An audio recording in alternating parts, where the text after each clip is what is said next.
She tied up a Barbie doll and did stuff to it that she would later do to her best friend. 20-year-old Bethany Hill was a fun-loving girly girl from Stratford-upon-Avon, a town in England. Everyone who knew her said the same thing. She was bright, bubbly, and full of light. She loved makeup, music, hanging out with friends, and always tried to see the best in people, even when she shouldn't have. When Bethany was attending Stratford College, she became good friends with a transgender woman named Kaylee Woods. Bethany accepted Kaylee instantly. There was no judgment, just friendship. They talked about everything together, even the possibility of starting a family one day, and Bethany truly believed that Kaylee cared about her. Through Kaylee, Bethany met Jack Williams, who became her boyfriend for a short time. After they broke up, they remained close friends, and then Kaylee started dating Jack. At one point, Bethany needed somewhere to stay, so she stayed in the flat that Kaylee and Jack shared. Jack wasn't even legally allowed to live there because he was on probation, but Kaylee didn't care. She just wanted him there with her.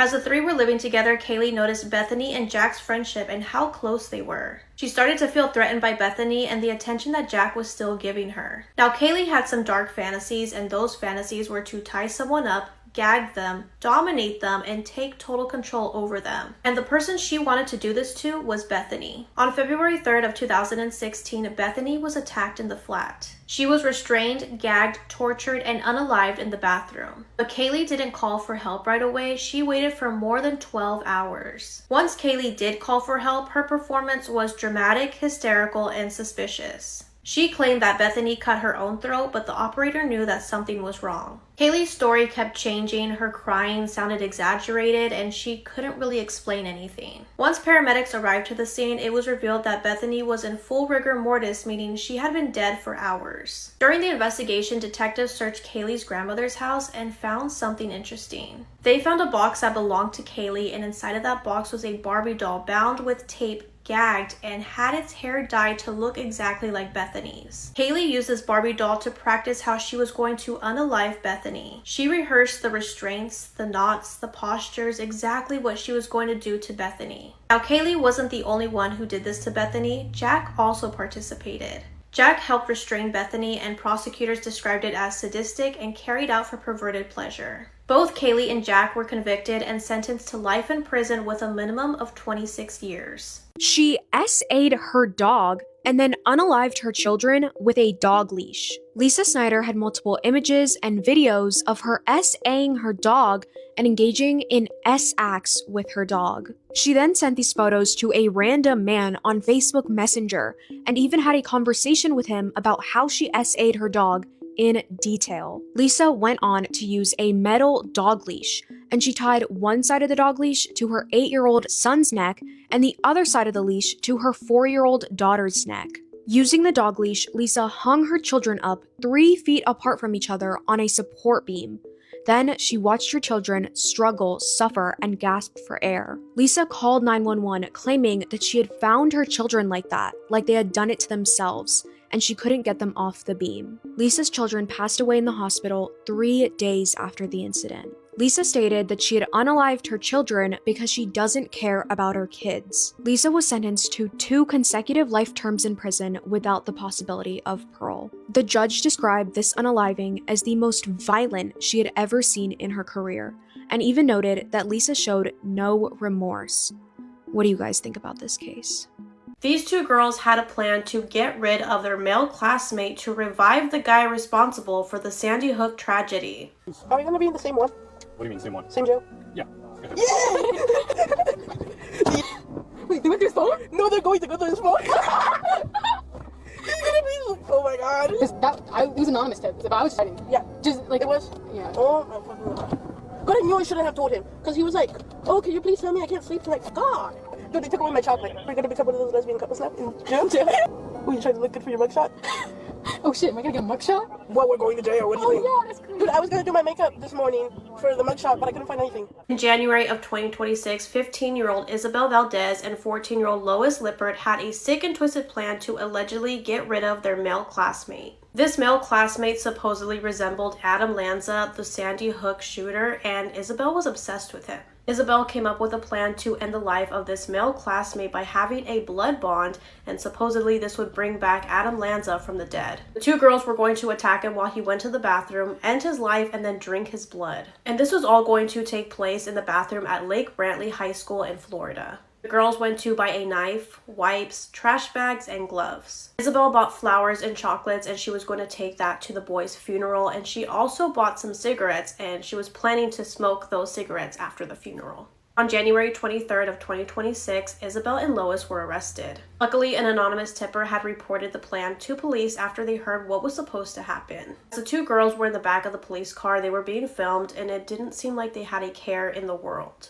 They were laughing, talking about becoming lovers in jail, and hoping that they looked good for their mugshot. Isabel and Lois were acting like they got arrested for something light, like shoplifting, but that was not the case. It was much more serious: attempted murder. Once these girls were in court, the judge played the footage from the cop car, and it showed everyone that these girls were joking and smiling while on their way to prison. Isabel and Lois stated that it was a bonding experience and they felt excited. Lois's parents took the stand and they offered to supervise her at their home under strict restrictions. Despite the family's testimony, the judge stated that if either girl were to be released, it would be risky and pose a danger to the community. Isabel and Lois have pled not guilty and have no bond. She declined his marriage proposal, and so he snapped her neck and then gouged out her eyes. I'm True Crime Caitlin, and this is the murder of Tara Sereno. In 1999, Fred and Sandy Sereno decided to adopt a 2-year-old little girl named Tara.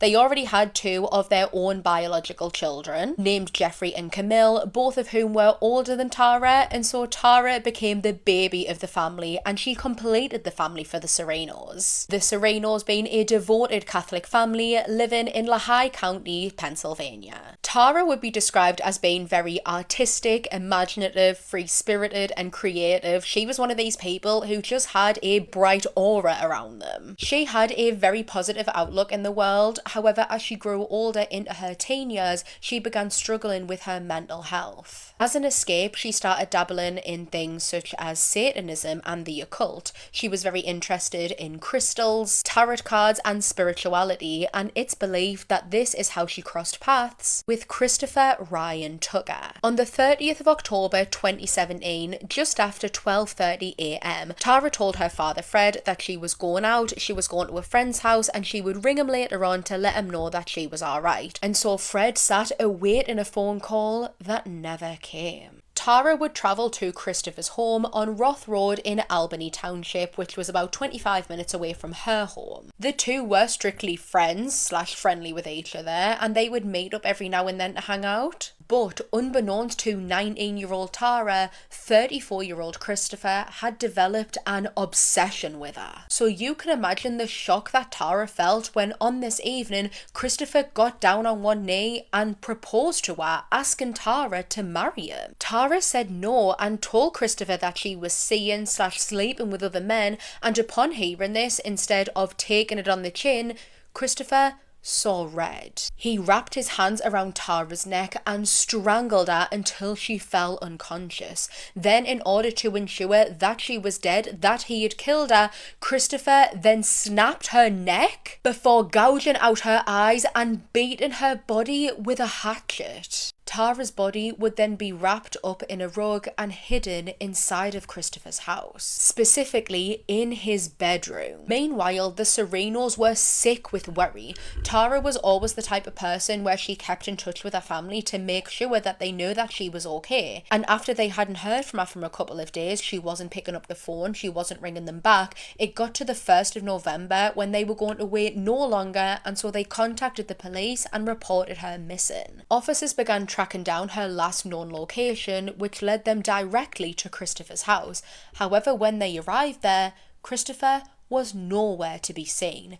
He had already fled, travelling almost 750 miles out of the state of Pennsylvania and making his way to Illinois. While here, he would actually get arrested at a truck stop after he was reported to have been acting erratically. And during questioning, he would end up completely confessing to the murder of Tara Sereno. Christopher Ryan Tucker would be arrested and charged with criminal homicide, first-degree murder, and aggravated assault. In September 2021, he would receive a life sentence. This woman has been hiding the remains of 2 children in her trunk for over a year. Her name's Nicole Johnson, she's 33, and her own sister trusted her to take care of her 2 kids, 7-year-old Jocelyn and 5-year-old Larry. It was supposed to be temporary just to help out, so Nicole takes the kids to a motel in Baltimore. And at some point, Nicole got angry with Jocelyn, accusing her of taking things that weren't hers. Nicole hits her multiple times, and allegedly Jocelyn falls to the ground and hits her head on the floor, and she doesn't get back up. Nicole said she panicked, grabbed a suitcase, and placed Jocelyn's body inside of it and just left her there to decompose for over a year without notifying anyone of this child's passing. How do you function knowing that a child has passed away in your care and she's in your trunk? But then things get worse. The next year, so now 2021, Nicole allegedly claimed that Larry, the 5-year-old boy, said that he was tired and he wanted to go lay down in the back of the car. But at some point, she's claiming that he stopped breathing. So what does Nicole do? She stuffs his body inside of a storage bin and puts it right next to his sister in the trunk. Again, Nicole did not report any of this because of course she didn't. And her mom is over here waiting for her babies to come back to her, probably asking Nicole, oh my god, how are my kids? When can I come and see them? And Nicole just straight up ghosted her. Then one day, July of 2021, she gets pulled over by an officer for speeding. But as the officers are talking to her, they start smelling something, and it's really bad. Like that kind of smell that your body immediately knows isn't right, like something's dead. So he asked her, what's in the trunk? And she looks at him and says, it's just blankets and stuff. But the officer is not buying it, and so he opens the trunk anyways. Thank God for this officer's instincts. The first thing he sees is a blanket. Okay, cool, she's telling the truth. But then he sees a bag inside a suitcase with maggots leaking out of it. He is freaked the hell out, asking this woman, what the hell is that? Open it. And that is when he sees the decomposed remains of a small child curdled up. And this poor officer is losing it, and honestly, who wouldn't? You can hear it in his body cam. His voice is shaking. He can't catch his breath. He's saying, oh my god, and literally gagging. And when they look deeper into the trunk, they find the little boy too. And Nicole just standing there saying, I didn't know what to do, I'm sorry, and trying to explain how her niece hit her head at the motel and just passed away, so she zipped her in a suitcase. You didn't know what else to do? How about calling 911? How about getting medical help? How about doing anything other than that? And if that wasn't bad enough, after a full investigation, it turns out that both of those kids were dealing with extreme neglect and malnutrition. Autopsy reports had revealed the shocking conditions of their bodies. Jocelyn weighed 18 pounds at 7 years old, and Larry weighed 21 pounds at 5 years old. 18 pounds, oh my god. For context, those weights are more typical of an infant or a toddler, not school-age children. And what truly pissed me off, what made my blood absolutely boil, was her complete lack of remorse throughout this entire situation. No tears for those babies, no genuine apology to their mother, no accountability, and she was more concerned about the trouble she was gonna get in. Nicole was sentenced to 50 years in prison, but honestly, double it, triple it, because this woman does not deserve to see the light of day ever again. This is the garage of horrors that police kind of just ended up stumbling upon. They had no idea what was underneath all of those boxes. It was a boiling hot June in 1993 in Long Island, USA. 2 police officers were just driving along in their car as they normally did, and suddenly out of the corner of their eye they just spotted a truck driving along without a number plate. So they were like, right, let's stop and give them a ticket. They honestly weren't expecting it to be anything crazy. But when they signaled to stop, this guy accelerated. Like, he did not want to stop at all, and it got police really suspicious. They were thinking, what could he possibly be hiding? So they accelerated, and so did the guy in the truck. To the point where this was like a crazy police chase, and eventually the van spun out of control. Suddenly, the guy in the truck spun out of control into a telegraph pole. Police grabbed their guns and slowly approached the vehicle. As they got closer to the truck, they were like, oh my god, can you smell that? Suddenly, everything was making a lot more sense. Inside of the boot was a decomposing body. No wonder he didn't want to stop. The man at the wheel of the car was Joel Rifkin, and he literally tried to make out like he did not know what was in the boot of the car and how that dead body got there. She was identified as 22-year-old Tiffany Bresciani. She was an S-worker who'd been reported missing. And when police got to the station, it seemed like Joel just realized that his time was up and he just started confessing. Suddenly, he was admitting to murders. Not 1, 17 murders. All women that he had selected, believing that nobody could possibly be asked to look for them. He was reeling off these victims like it was a shopping list. He told police that he was the killer of Heidi Balch. This was an S-worker. She'd gone missing in 1989 and her head had been found decapitated on a golf course. And he had more victims than I can even comprehend. And the craziest part to me isn't even that, it's that he lived at home with his mum and his sister. How are you constantly bringing back dead bodies of victims and chopping them up in your garage and nobody suspects a thing? He had this disgusting garage of souvenirs. Honestly, it was horrific.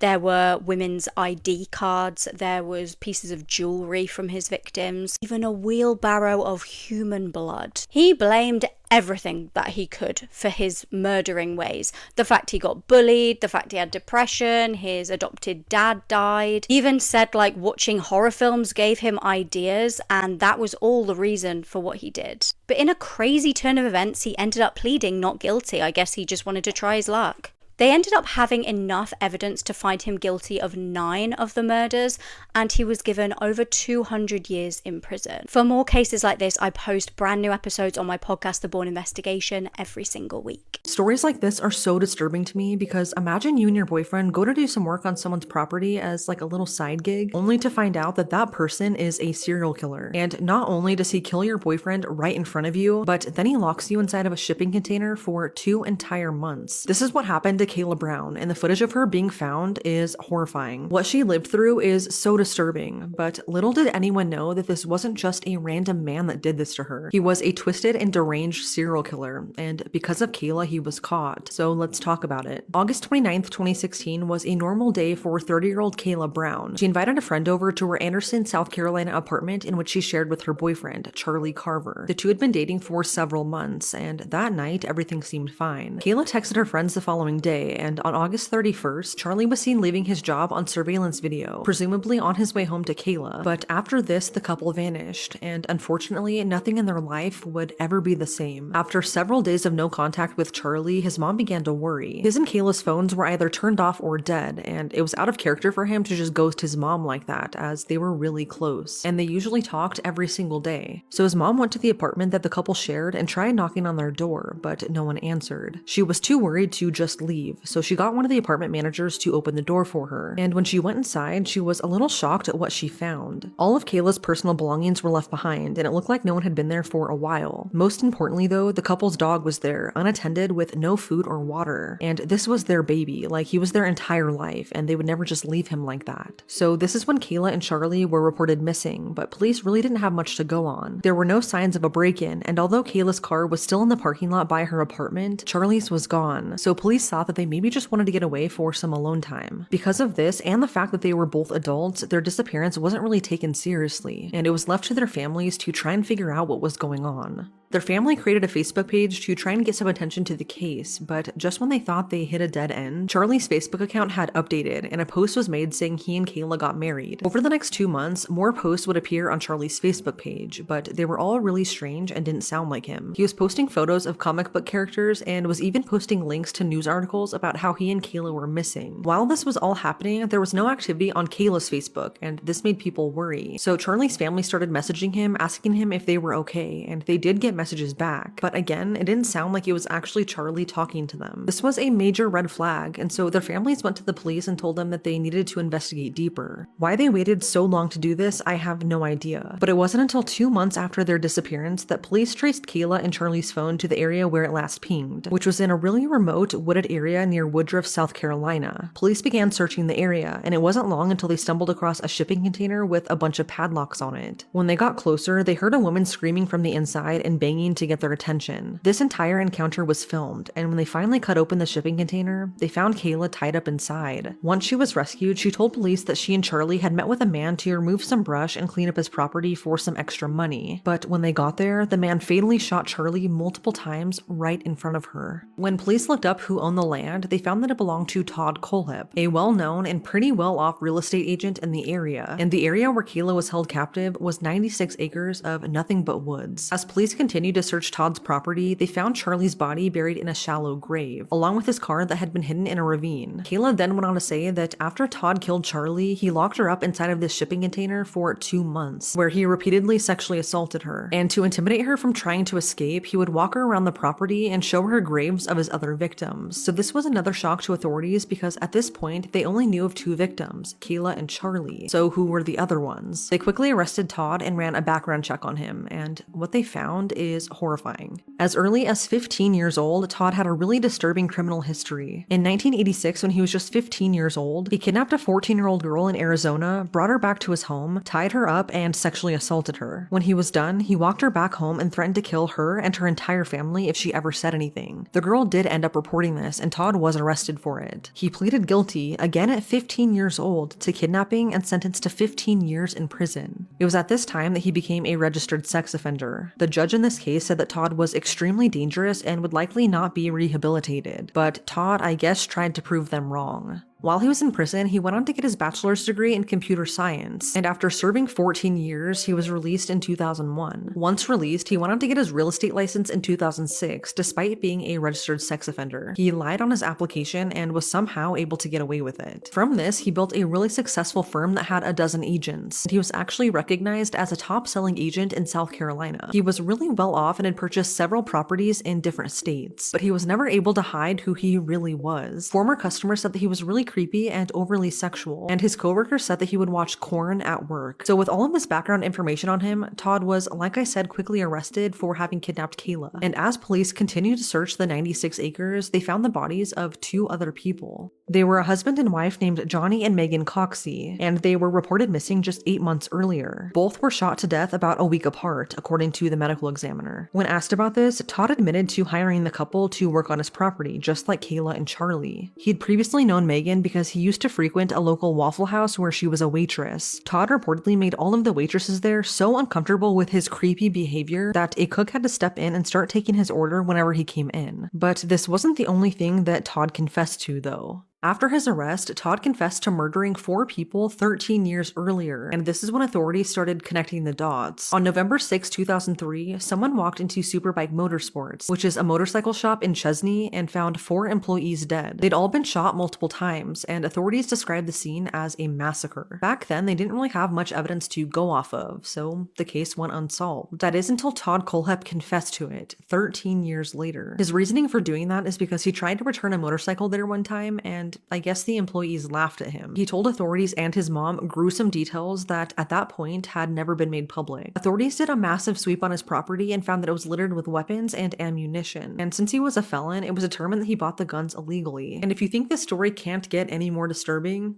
you thought wrong. After he was arrested, police tracked down his Amazon account, where he left really creepy product reviews on items like padlocks, shovels, and tasers. One review that he left on a padlock said, quote, "Solid locks, I have 5 on a shipping container. Won't stop them, but sure will slow them down until they're too old to care."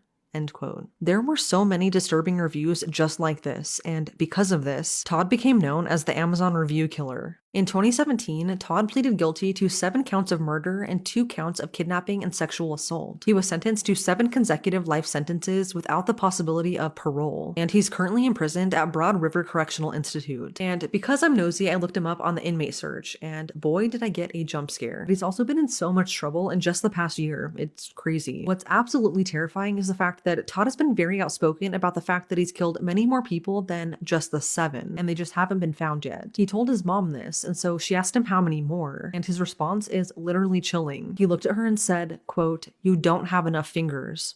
End quote. I cannot imagine going through what Kayla did, but one thing is for sure, what she lived through is incredibly horrific, but she helped catch a deranged serial killer. Thank God he's off the streets, because who knows what he would have gone on to do had he never been caught. This mass murder was already horrific, but it's what the killer did after that is so chilling, because he didn't leave.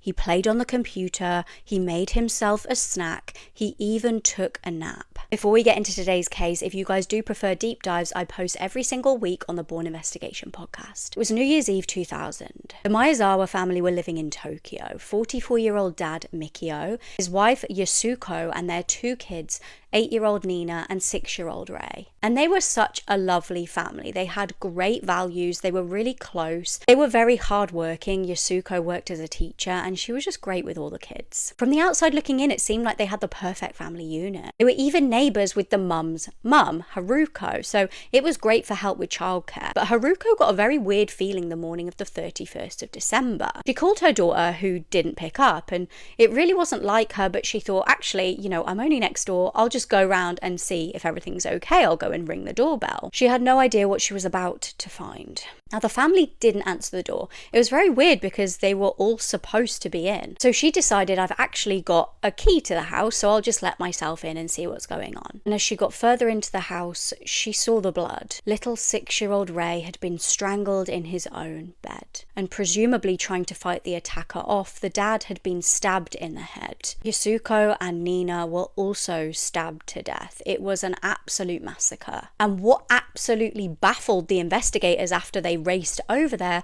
was evidence that showed that the killer had stayed inside of the home for 2 to 10 hours. He'd used the family computer, he'd made himself a cup of tea, he'd also done a number 2 in the toilet and not even flushed it. Why would you do that? Now, police also suspected the killer had taken a nap on the sofa from the look of the room when they arrived. It honestly seemed like this killer wanted to get caught. They'd done everything that a killer usually makes the effort not to do. For example, leave fingerprints, leave DNA, leave behind legit full outfit of clothing. Like, this full outfit was left at the crime scene. It just didn't seem like your typical home invasion / robbery because, usually a robber would want to steal items, not leave them at the house. And also, why stay inside for so long? It was absolutely bizarre. But the family was also really well liked, so nobody could work out an actual motive for this horrific mass murder. DNA from the crime scene actually frustratingly had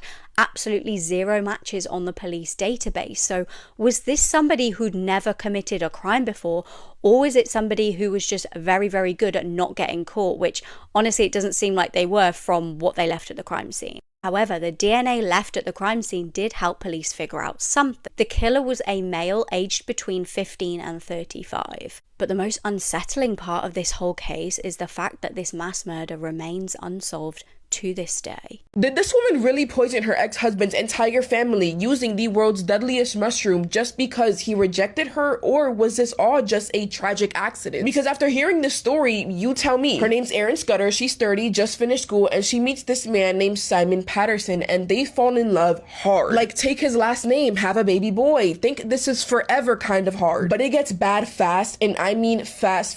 One day they're mid-road trip across Australia with their baby, and they get into this massive fight, and Erin just leaves. She leaves Simon, she leaves her baby, and just takes herself home. And when Simon finally gets back, she tells him, you can sleep in the car, I'm staying in the house. And Simon, this man, just accepts it. But like so many toxic couples do, they get back together. They move to this quiet little town called Kunara, don't ask me how to pronounce that, to be closer to Simon's parents, Dawn and Gail, probably because they needed help with the baby, because clearly these two couldn't figure it out themselves. And also, Erin's pregnant again, but this time with a daughter, and for a hot minute, it looked like they finally got their act together. And not to spoil, but they split up again, only this time Simon filed for his taxes as single, which legally means that his money is his and her money is hers. So now Erin has to apply for child support because, hello, she still has 2 kids to feed. And you want to know what the court told Simon to pay? Are you sitting down? Because this is going to make you scream. $42 per month. Like, that's literally less than a grocery trip. And then to make it worse, their son is sick, like surgery level sick, and so Erin messages Simon asking if he can help with any bills. This man really responds with, the Department of Human Services instructed me not to pay you anything for the kids from now on, so I'm sorry, but I cannot pay that, I'm afraid. What in the actual audacity? And Erin, she is heated, but here's one thing. It wasn't even about the money for her. This woman had inherited $2 million when her parents passed away, so she doesn't need his support. It was about the principle, because before everything went to hell, she was the one who bought their house. She gave money to Simon's siblings so they could buy their house. This woman was literally literally funding their entire family. So now watching Simon refuse to help with their children after everything she had done to his family, to her it wasn't just disrespect, it was straight up betrayal. And I honestly think the biggest stab in the heart was the fact that Simon's family started treating her like a stranger. This is all alleged, but this is how she said she felt. Erin claims that she used to be very close to them. She used to be an atheist but then became religious just to fit in with his family. And now she's not even invited to his mother's 70th birthday party. And I'm not in her head, but if you line everything up, this is probably when Erin started seriously thinking about getting rid of her ex-husband. Because now she's online. She's hanging around a whole bunch of true crime communities, which is red flag number one. She's venting about her anger and saying things like, I'm sick of this shit, I want nothing to do with them. But then she starts talking about this food dehydrator that she bought, which isn't weird by itself. But what she's using it for is absolutely sus. She said she had been dehydrating mushrooms, grinding them into a fine powder and mixing it into chocolate brownies for her kids. And she's bragging about how the kids had no idea. And I think that's when the idea of how to end her husband's life started forming. She starts browsing this website called iNaturalist, and it's supposed to be for checking wild mushrooms, but Erin is using it to check if death cap mushrooms grow near her. Death caps is one of the most toxic fungi on this planet. One bite and your liver and kidneys start shutting down within days. She ended up getting a hold of it and she starts dehydrating them, turning them into a fine powder and sprinkles it all over the food. But there's one problem. Simon will not come to dinner if she invites him. So do you want to know what she does instead? She makes up this lie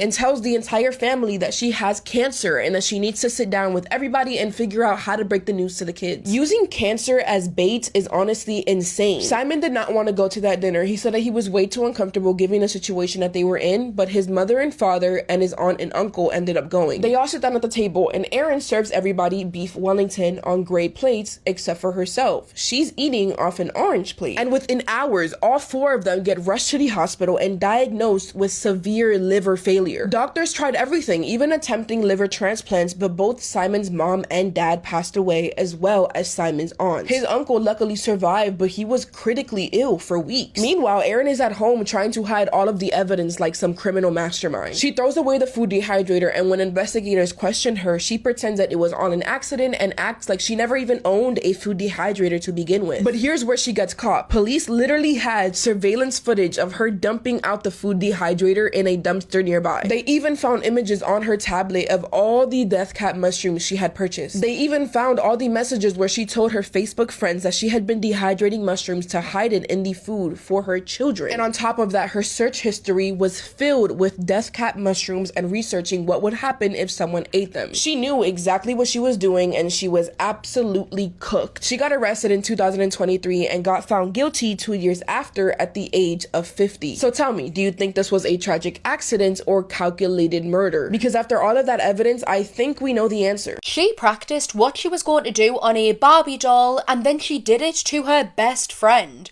Honestly, this case just proves that you never really know anyone. I'm True Crime Caitlin, and this is the murder of Bethany Hill. Fun-loving, energetic, and a girly girl whose laugh was infectious. Those were all words to describe Bethany Marie Hill. She was said to have lit up any room that she walked into, and she always tried her best to make people feel included, and she always wanted to make people happy, putting smiles on their faces. After leaving secondary school, Bethany would start at Stratford College, and that is where she met Kaylee Woods. Kaylee was assigned male at birth and began identifying and presenting as female at 16 years old. The two women clicked, they formed an immediate bond, and instantly they were best friends, but by no means was this a healthy relationship. Some would describe it as being toxic, more like a love-hate relationship. Their friendship was extremely complex, especially because of the additional layer that Bethany used to date Kaylee's current boyfriend, Jack Williams, so Kaylee could become very jealous and possessive over Jack. The couple lived together in a flat on Hertford Road in Stratford-upon-Avon.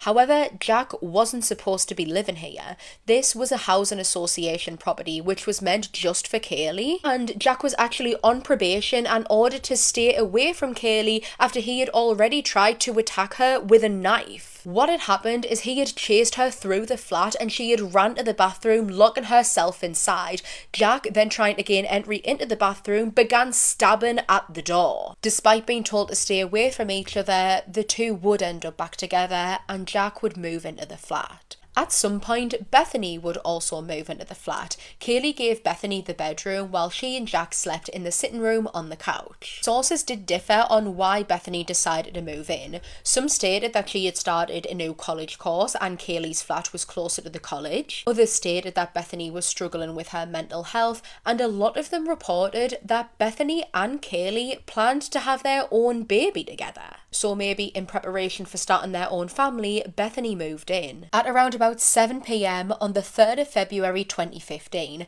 999 would receive a panicked phone call from Kaylee Woods, who told the operator in part, quote, "There's blood. She's in the bath. I think she's dead," referring to Bethany. Told the operator and then the police that arrived on the scene that Bethany had been struggling with her mental health, and just that morning she had witnessed Bethany drinking bleach, that this must have been Bethany ending her own life. At around the 7 p.m. mark, Kaylee had returned back home and found Bethany like this before immediately calling the police. When the officers arrived to the flat, they would describe the scene as being one of the bloodiest crime scenes that they had ever worked on. And there, lay in the bath, was the body of 20-year-old Bethany Hill. She was found partially clothed and had extensive stabbing and slashing injuries to her neck. Like I said earlier, Kaylee had tried to make on that this was Bethany ending her own life. However, quickly, things weren't adding up. By the time paramedics arrived to the scene, it was determined that Bethany was already in rigor mortis and she had likely been dead for over 12 hours. That didn't add up with the timeline that Kaylee gave the police. Sticky residue was also discovered on her wrists and I believe ankles, which was consistent with duct tape. Bethany had been bound, maybe even gagged, while together Kaylee and Jack sadistically slashed at her neck using a knife before leaving her in the bath to bleed out to death.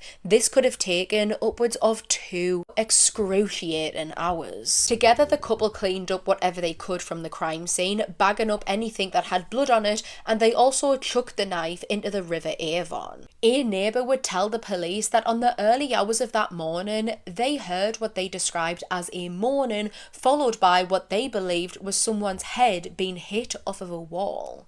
After hearing about what had happened, Kaylee's nana would then contact the police. She told the officers that Kaylee had brought over some boxes that had some of her things inside, and of course the police went straight over to search them. That is when they made the haunting discovery of the Barbie doll.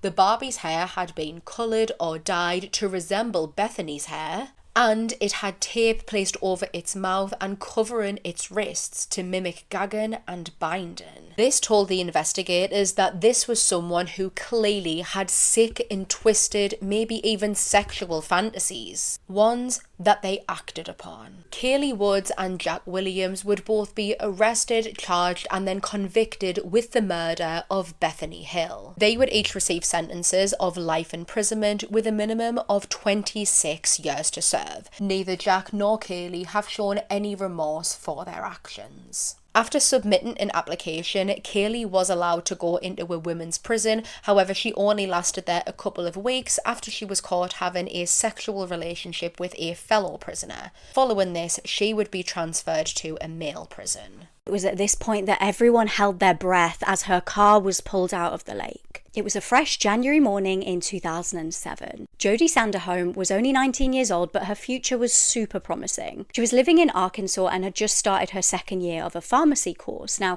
she was very intelligent, obviously very, very beautiful, and a great student. And she was a creature of habit. She tended to stick to the same kind of routine every single day. She'd usually drive to college in the morning and then leave at around midday to go and get some lunch at home, and she'd speak to her mum on the phone. So on the 5th of January, her mum was a little bit worried when she didn't hear from her daughter on her lunch break. And she tried to call her and she just wasn't answering, and her mum was like, that's a little bit weird, but maybe she's just got delayed on the way back. So she waited and called her again, and she still didn't pick up. So her mum got really worried, actually thinking maybe she'd had a crash or something. So her mum, Cindy, drove straight over to the house. She was like, I actually need to just go and check and just make sure she's there. But when she pulled up, she actually saw nothing. Jodie's car wasn't there, and certainly not Jodie. So she started frantically calling around everybody that she knew, all of Jodie's friends that she knew, and nobody had any idea where she was. So the last resort was to call the police. And honestly, when the police started chatting with people that knew Jodie,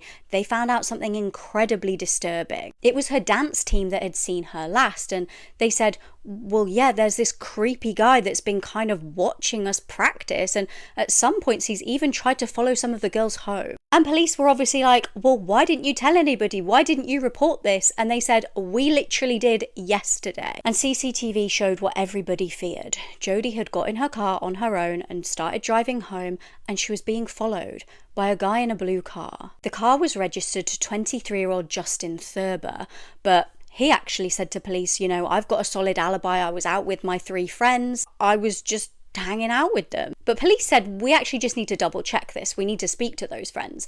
And so they did. And the friends were like, no, we weren't with him at all. So why are you lying, Justin? And his dad reported to the police, Justin was acting very odd that day, actually. He immediately got in the shower when he came home from hanging out with his friends and cleaned his shoes. And Justin's ex-girlfriend had even more disturbing information to give to the police. She was like, yeah, I recently broke up with him like less than a week ago. He went absolutely crazy. He's been very, very aggressive. And at one point, he even told me that he could hide a body in the lake. Police were like, we need to go to that said lake. And as they got closer and closer, they spotted something. It was a pile of branches, positioned almost as if they were trying to hide something. And they were.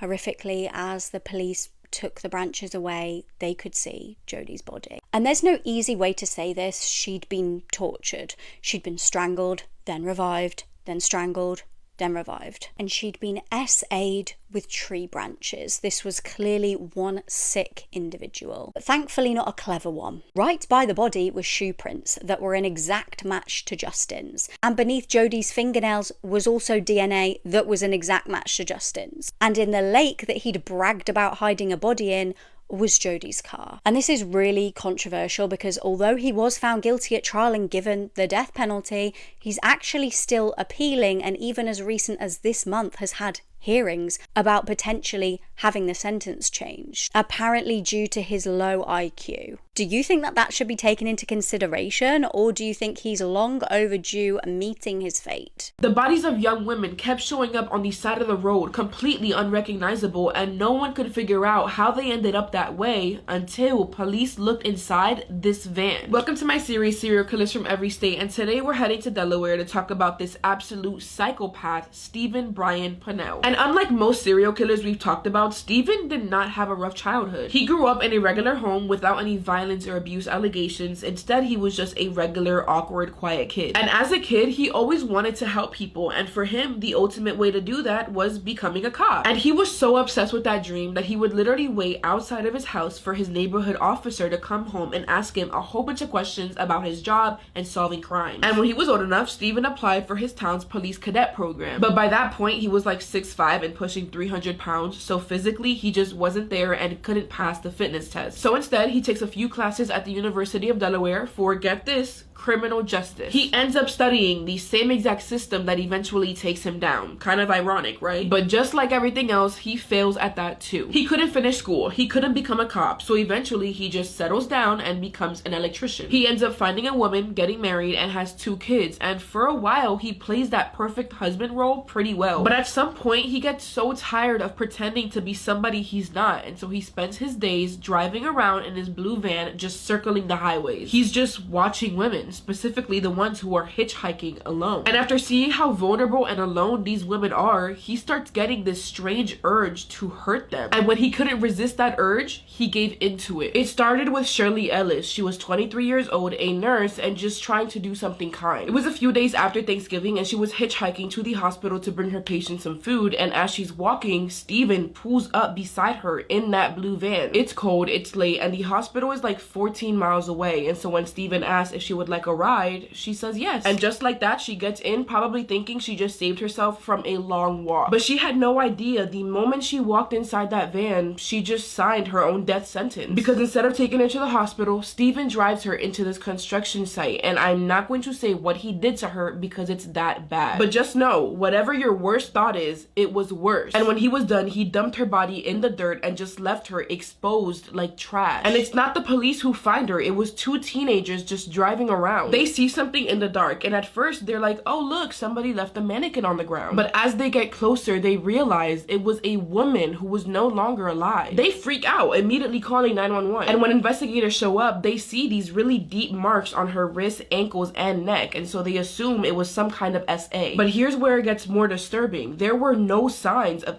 SA on her at all, which is terrifying if you really think about it, because that means it wasn't just about to him. It was about control and his fantasies of wanting to make someone suffer. And as investigators look closer to her body, they find these tiny blue fabrics stuck to her skin, and it was barely noticeable, but it was enough to make them wonder, did this come from a carpet or even the inside of someone's vehicle? But other than that blue fiber, they've got nothing else to go on. Meanwhile, Steven is over here reliving every single second of it for the next 7 months until eventually he decides to do it again. So on June 28th, he hops in his van and heads back out. He pulls up right next to her and says whatever it is he thinks will make her feel safe. And somehow it works, because she gets in the van, and that was the last time anyone sees her alive. By the next morning, just after 6, a whole bunch of construction workers show up to their work site per usual, except this time they find a body just out in the open. It was a woman named Catherine. She was 31 years old, a mother, and Steven left her out there fully exposed, dumped in the dirt, as if her role was fully fulfilled. But what makes it worse is the way he left her, because this time her whole body was covered in this blue fiber, and not just a couple here and there, I mean everywhere, which means whatever happened to her, he did it right there on that same carpet with no attempt to hide it. And when they sent her in to get an autopsy, it was the same horrifying acts that was done to Shirley. But the thing is, there were no signs of SA on her either, so he's just doing this for fun. And with all these clues being left behind in the same manner, police are like, yeah, we're dealing with a serial killer. So they send out an undercover female officer to pose as a hitchhiker. She's wired up and walking along Route 40, just waiting for somebody sketchy to stop next to her. But even with all this effort, he slips right through their fingers, because later in August, another woman disappears. Her name was Margaret Finner, and just like the other one, she was walking along the highway, except this time she was just trying to get some extra cash to make ends meet by providing services. Margaret's friend watched her as she got into this blue van, and after hours of waiting for her to come back, she never showed. That friend files a missing persons report and tells police exactly what she saw. Blue van, white guy. But no one can find Margaret until months later. Someone spotted an object off in the woods, and as they got closer, they realized it was a body. Margaret's body. But by that point, she was so decomposed, they needed dental records just to ID her. And even then, you could still see the physical damage and pain Steven put her through. But again, that wasn't enough for him, because 4 weeks later, he goes out again. This time, he finds Michelle Gordon, and 2 days later, she's found near the river, tossed on some rocks like her life was disposable. But there was one thing about her autopsy that caught police really off guard. There were no wrist or ankle marks on her, unlike her other victims, which made cops wonder, okay, what was different this time? Well, turns out Steven gave her so many substances that her body shut down before he even needed to restrain her. So at that point, there wasn't a need for him to tie her up. That's terrifying. By this point, women are turning up everywhere, and it's getting out of control. And that undercover cop I told you about, she's still walking up and down that highway pretending to be a hitchhiker. But this time, she notices a blue van just circling her again and again for like 20 minutes. So she takes a really big risk. She moves to a more secluded spot, and boom, he follows her. He drives up and starts talking to her, probably offering a ride, but that's when she notices the van is covered in blue carpet. She plays it cool, saying that she has a headache, and before she walks away, she made sure to tear off some of that blue carpet and write down his license plate. Steven drives off, probably annoyed that he didn't get her, but he's not done. 5 days later, he finds Kathleen Mayer. She gets into the van, and just like that, she disappears forever. But what Steven didn't know is that cops had everything they needed to take him down, because now they've got the carpet, the license plate, and a warrant for his house. So when they find his van and search it, oh my god is all I can say. Everything was all there. The tools he used, the restraints, the blood, the hair, every single piece of what he did was just sitting there in plain sight. So they take him to trial, but here's the part that's actually kind of hard to believe. Steven does not fight back at all. He doesn't deny anything, doesn't ask for mercy. Instead, he tells the courts,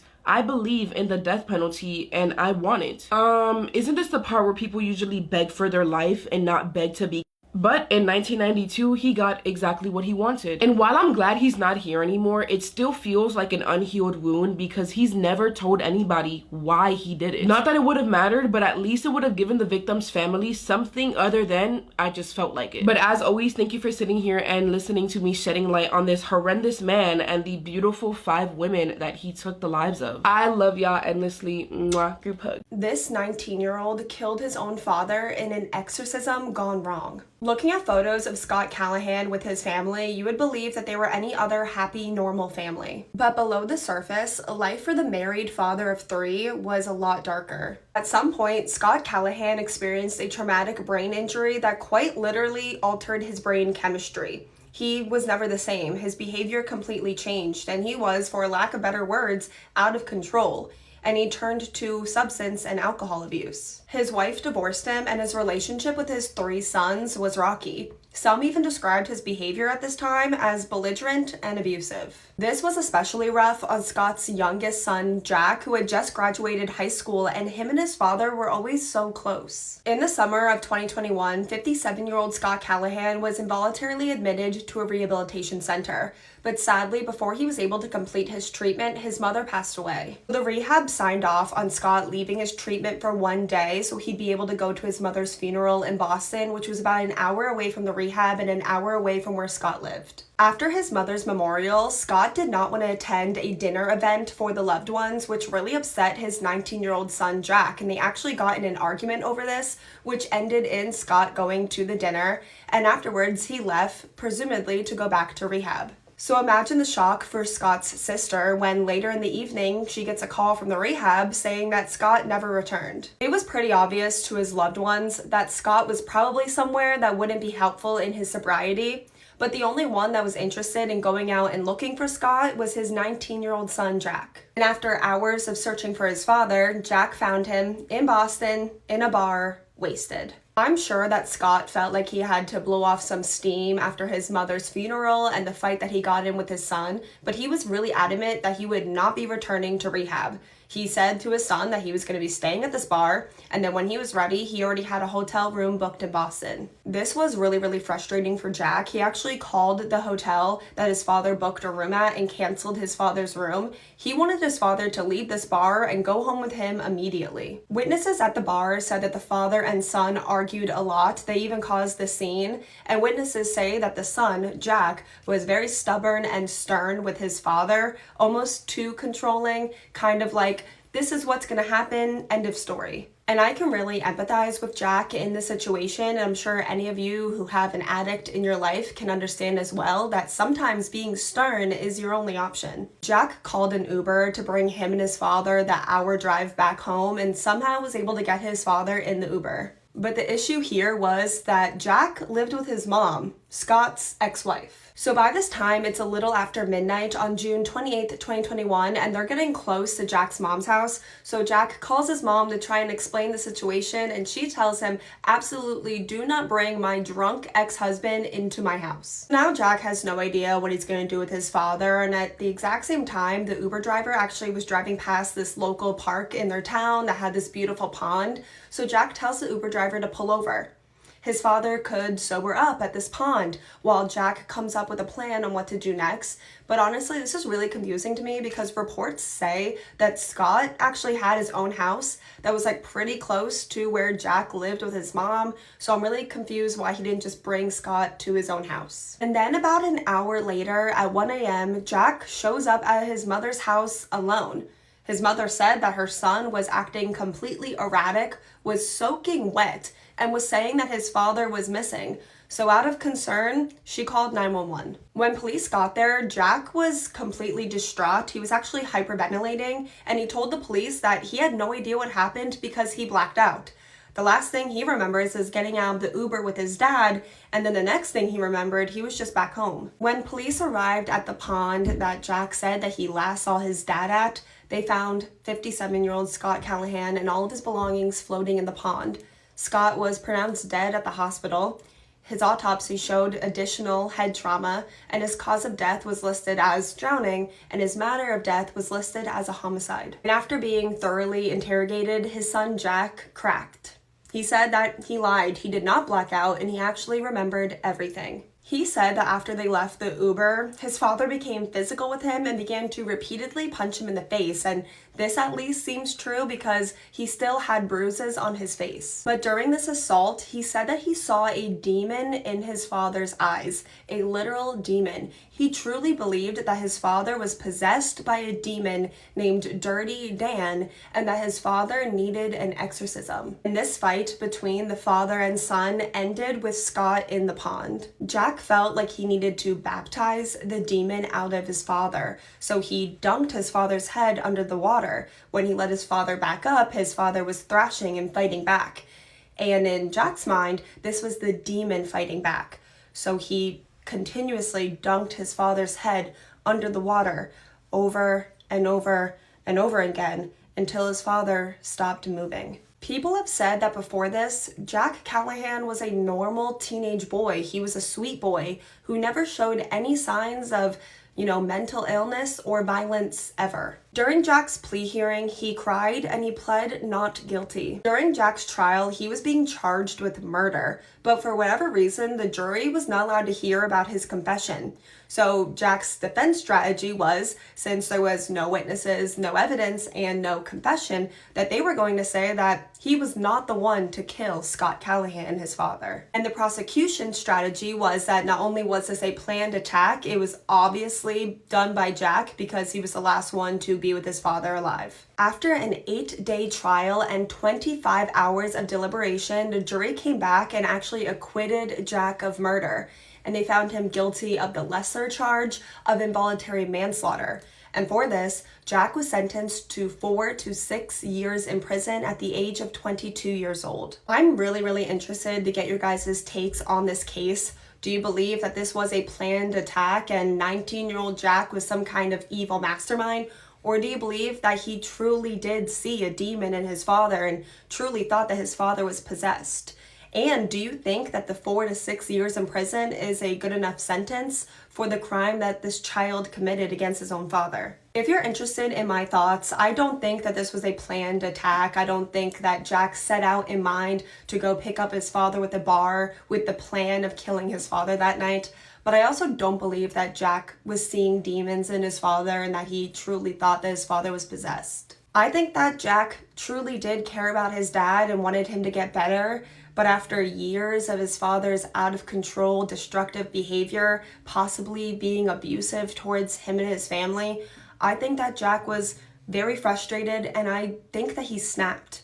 And I think he killed his father. But let me know all of your guys' thoughts in the comments. While you're there, please let me know what case you want to see me cover next. And until then, I love you guys so much. And I will see you guys tomorrow with another video. 8 women were found left in ways that I genuinely don't even know how to say out loud. And it makes you wonder, how was this man ever seen as normal? But first, welcome to my series, Serial Killers from Every State, and for today, it's Connecticut. To think that this little state was home to such a heinous criminal thing. His name is Michael Bruce Ross. He grew up on a chicken farm in rural Connecticut with his 3 younger siblings and 2 parents who honestly had no business raising children. His mom was cruel, but honestly, calling her that just feels like an understatement. There was always yelling, always screaming, always something to be punished for, and out of all the kids, Michael caught the worst of it. And when his mother's health broke down completely to the point where she was sent to the psychiatric hospital twice, you'd think that would have made life easier for the kids. But no, it didn't fix anything. It honestly just made it worse. And around that time, the family had started suspecting that something else was going on. That it wasn't just his mom hurting him, but that his uncle had also been abusing Michael since he was a little boy. And then that same uncle ended up taking his own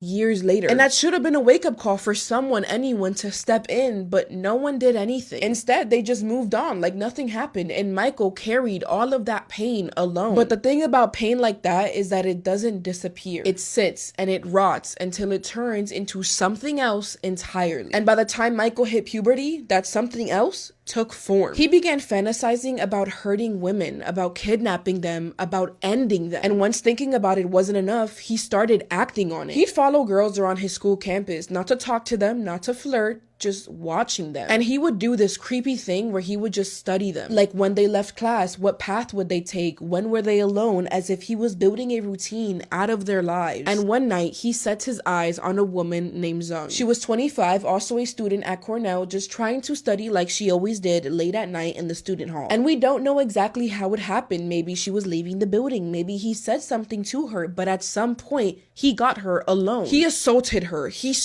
her, and then he dumped her body into a gorge. And when they found her body, do you want to know what police said? They said, oh, she must have just ended her own life. This woman had no history of mental health issues, and they said, yeah, she probably just did it to herself. That's the part that makes me want to scream, because her family had to sit with that story for the next 6 years. And the second Michael realized how easy it was to get away with it, he went looking for his next victim. He finishes college and goes back home, back to Connecticut, and that's when he found Tammy. And I don't know if she crossed paths with him by chance or if he had been watching her too, but at some point in that night, he takes her. He assaults her. He her and dumps her body in the woods just far enough that it would take a while before someone finds her. But now that he's done it twice and no one suspects him, his confidence shoots through the roof. Just 3 months later, he goes after a pregnant woman. Yes, pregnant. She was actually an off-duty police officer, and I guess that he had been watching her too, because he shows up to her house. He pretends that his car had broken down and that he needs to use a phone. And at first, she's cautious, asking him questions and making sure not to let him in right away. But eventually they talk, he smooths it over, and she trusts him enough to open the door. And the second it's cracked open, he attacks her. But what he wasn't expecting was for her to fight back. And she does, hard. She overpowers him while pregnant and everything. He panics, runs away, and gets caught. And for a second, it's like, okay, maybe this is it. Maybe someone finally stopped him. But no, because his parents, his actual parents, bailed him out of jail. Now y'all want to be good parents at the worst possible time? And it's like the second they open those jail doors, he's already thinking about his next victim. Because that's when he found Paula. She was only 16. And the thing that breaks my heart is that she was already dealing with so much. People at school were bullying her. They called her Tylenol because she had tried taking her own life with pills. It got so bad that she stopped taking the bus and would rather walk miles and miles to school than sit through that. Her boyfriend begged her not to hitchhike, but on the morning of April 2nd, she did anyways. And unfortunately for her, Michael was the one who pulled her over, and that was the last time anyone saw her alive. Because not long after that, he assaults her, gags her, and then her. Then he just dumped her body on the side of the road like she was garbage. And again, he's like, this is too easy. Let's go find another. So now it's June 15th. Deborah and her husband ran out of gas on the side of the road, and they decided to split up to go and find a gas station, which they probably thought was the smartest thing to do in that situation. And it would have been if Michael hadn't been out there too. He finds her walking and gets him to trust her somehow. And once he's got her alone, he does exactly what he's done before, assaults her, ends her life, and just leaves her there. Her body wasn't found for 4 months, and even then it was by accident. A jogger literally stumbled upon what was left of her, and still no one suspected him, because now Michael has a new job as a door-to-door salesman, which is the last job that this man should be working. And I think that's how he found his next victim, Robin. She was 19, just hitchhiking on the side of the road. Same routine. He charms her up, and then he does what he always does. She is found weeks later near a hospital,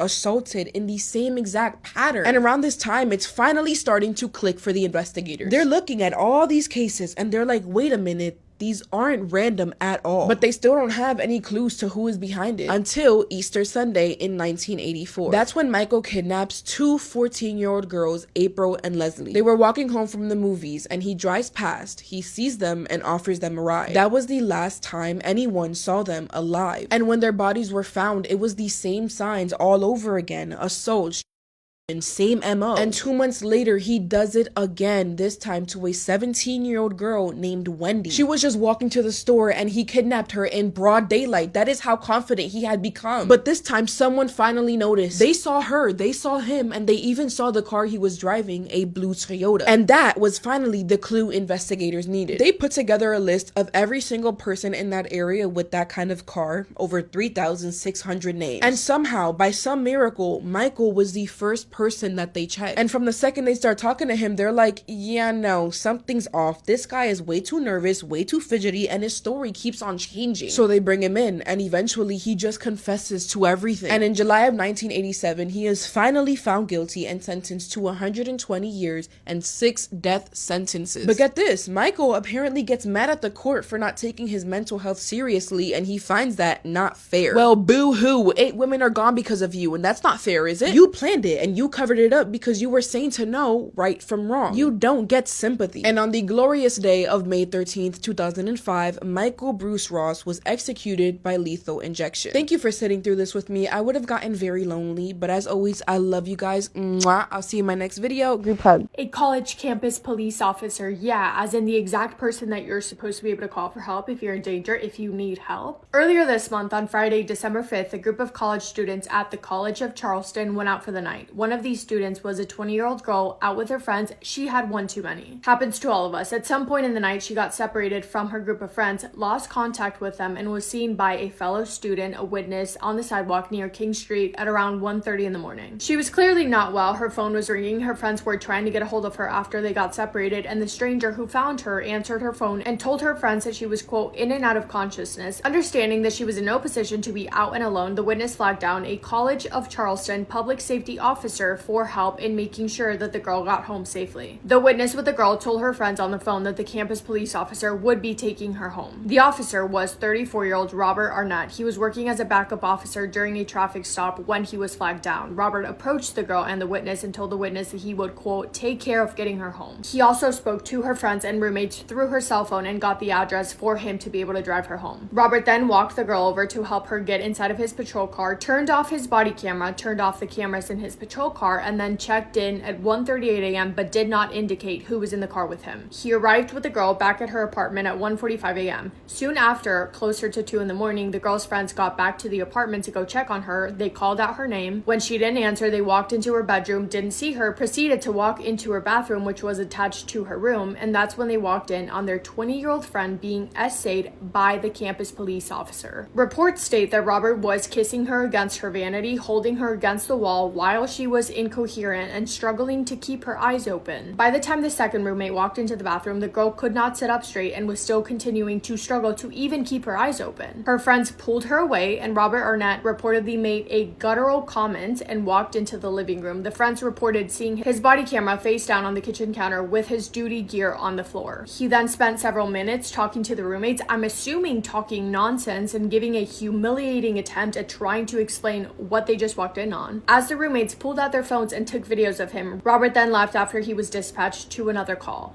When the 20-year-old girl came to hours later, she told her friends that she did not remember what happened. She was taken to the emergency room at the Medical University of South Carolina to undergo a medical exam. With her were 3 of her friends, 2 who witnessed the essay, and the Charleston police was called. The investigation officially began on Saturday afternoon, and officers were able to confirm very quickly that the victim was unable to consent. It was also very clear that Robert had done a lot more to the victim than just kissing her, by the way. 34-year-old Robert was arrested and charged with misconduct in office and with intent to commit criminal conduct. If convicted, he is facing up to 30 years in prison. He was released Sunday afternoon after posting his $125,000 bail, and shortly after that, he was fired. Robert originally joined the College of Charleston as a dispatcher in May of 2024 and was sworn in as a campus public safety officer that September. His first court appearance is scheduled for January 23rd of 2026, and following his arrest, the college made the following statement, quote, the College of Charleston is committed to the safety of its students, faculty, and staff, and to maintaining a safe and welcoming campus environment grounded in the highest ideals of ethical conduct and public service. The college has a zero-tolerance policy with regard to employees that compromise this commitment, particularly with those entrusted to protect our campus community. Baffling and disgusting and so sad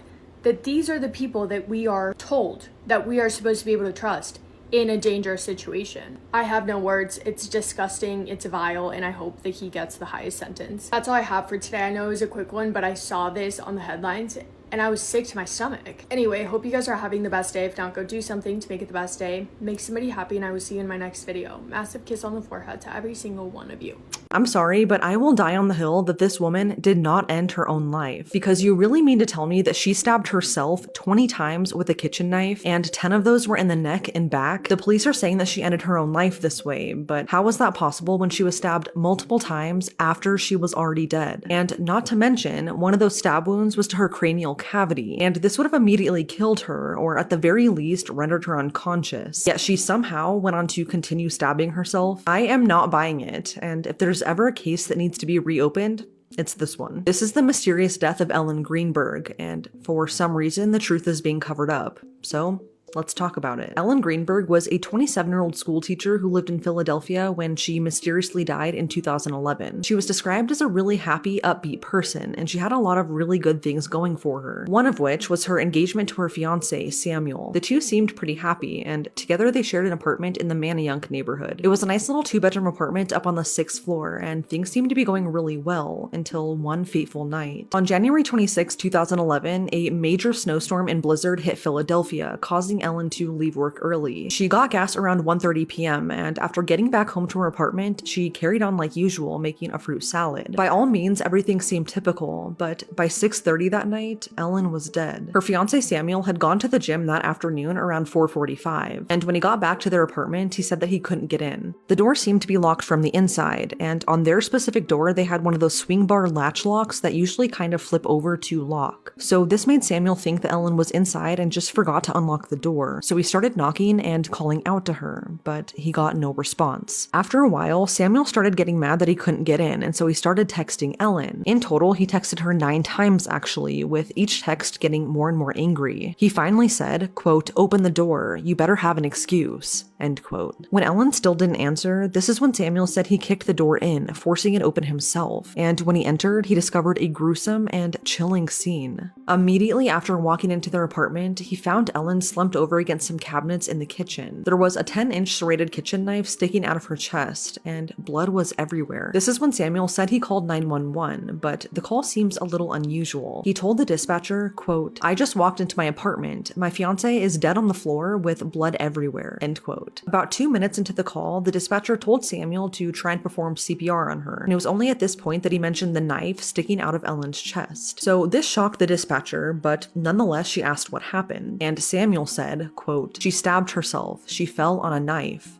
end quote. When police arrived at the scene, Ellen was pronounced dead, and she was found to have suffered from 20 stab wounds. 10 of those were to her back and neck. She also had 11 bruises covering her right arm, abdomen, and right leg, and they were all in different stages of healing. Authorities did a really quick investigation, but almost immediately they treated her death as a suicide. Despite the unusual and really gruesome injuries to her body, Philadelphia police said they found no evidence of a robbery as nothing was missing. It appeared she had been alone at the time of her death, and according to Samuel's statement, the front door had been locked from the inside. Police also say that there were no defensive wounds on Ellen's body, not taking into account the bruises on her body since they seem to have happened days before her death. Authorities were actually so adamant that Ellen must have killed herself right off the bat that they released the scene without calling in the crime scene unit. And this happened just one day after Ellen was found stabbed to death. So the apartment was cleaned and sanitized, and by the time police came back 2 days later after obtaining an official search warrant, it was spotless. Everything had been professionally cleaned, erasing all potential evidence. So, like, what the heck, right? That doesn't sound like a typical procedure or process at all, especially when you have a victim who's been stabbed 20 times. By day 2, the Philadelphia Medical Examiner's Office completed the autopsy. Pathologist Marlon Osborne noted all 20 stab wounds and 11 bruises, and he ruled the death as a homicide. He even wrote down, quote, "stabbed by another person," end quote, in his notes. So you'd think the Philadelphia police would then begin a criminal investigation, right? Well, that was not the case. Literally the next day after the autopsy was completed, Philadelphia police issued a public statement saying, quote, "The death of Ellen Greenberg has not been ruled a homicide," end quote. And here's where things start to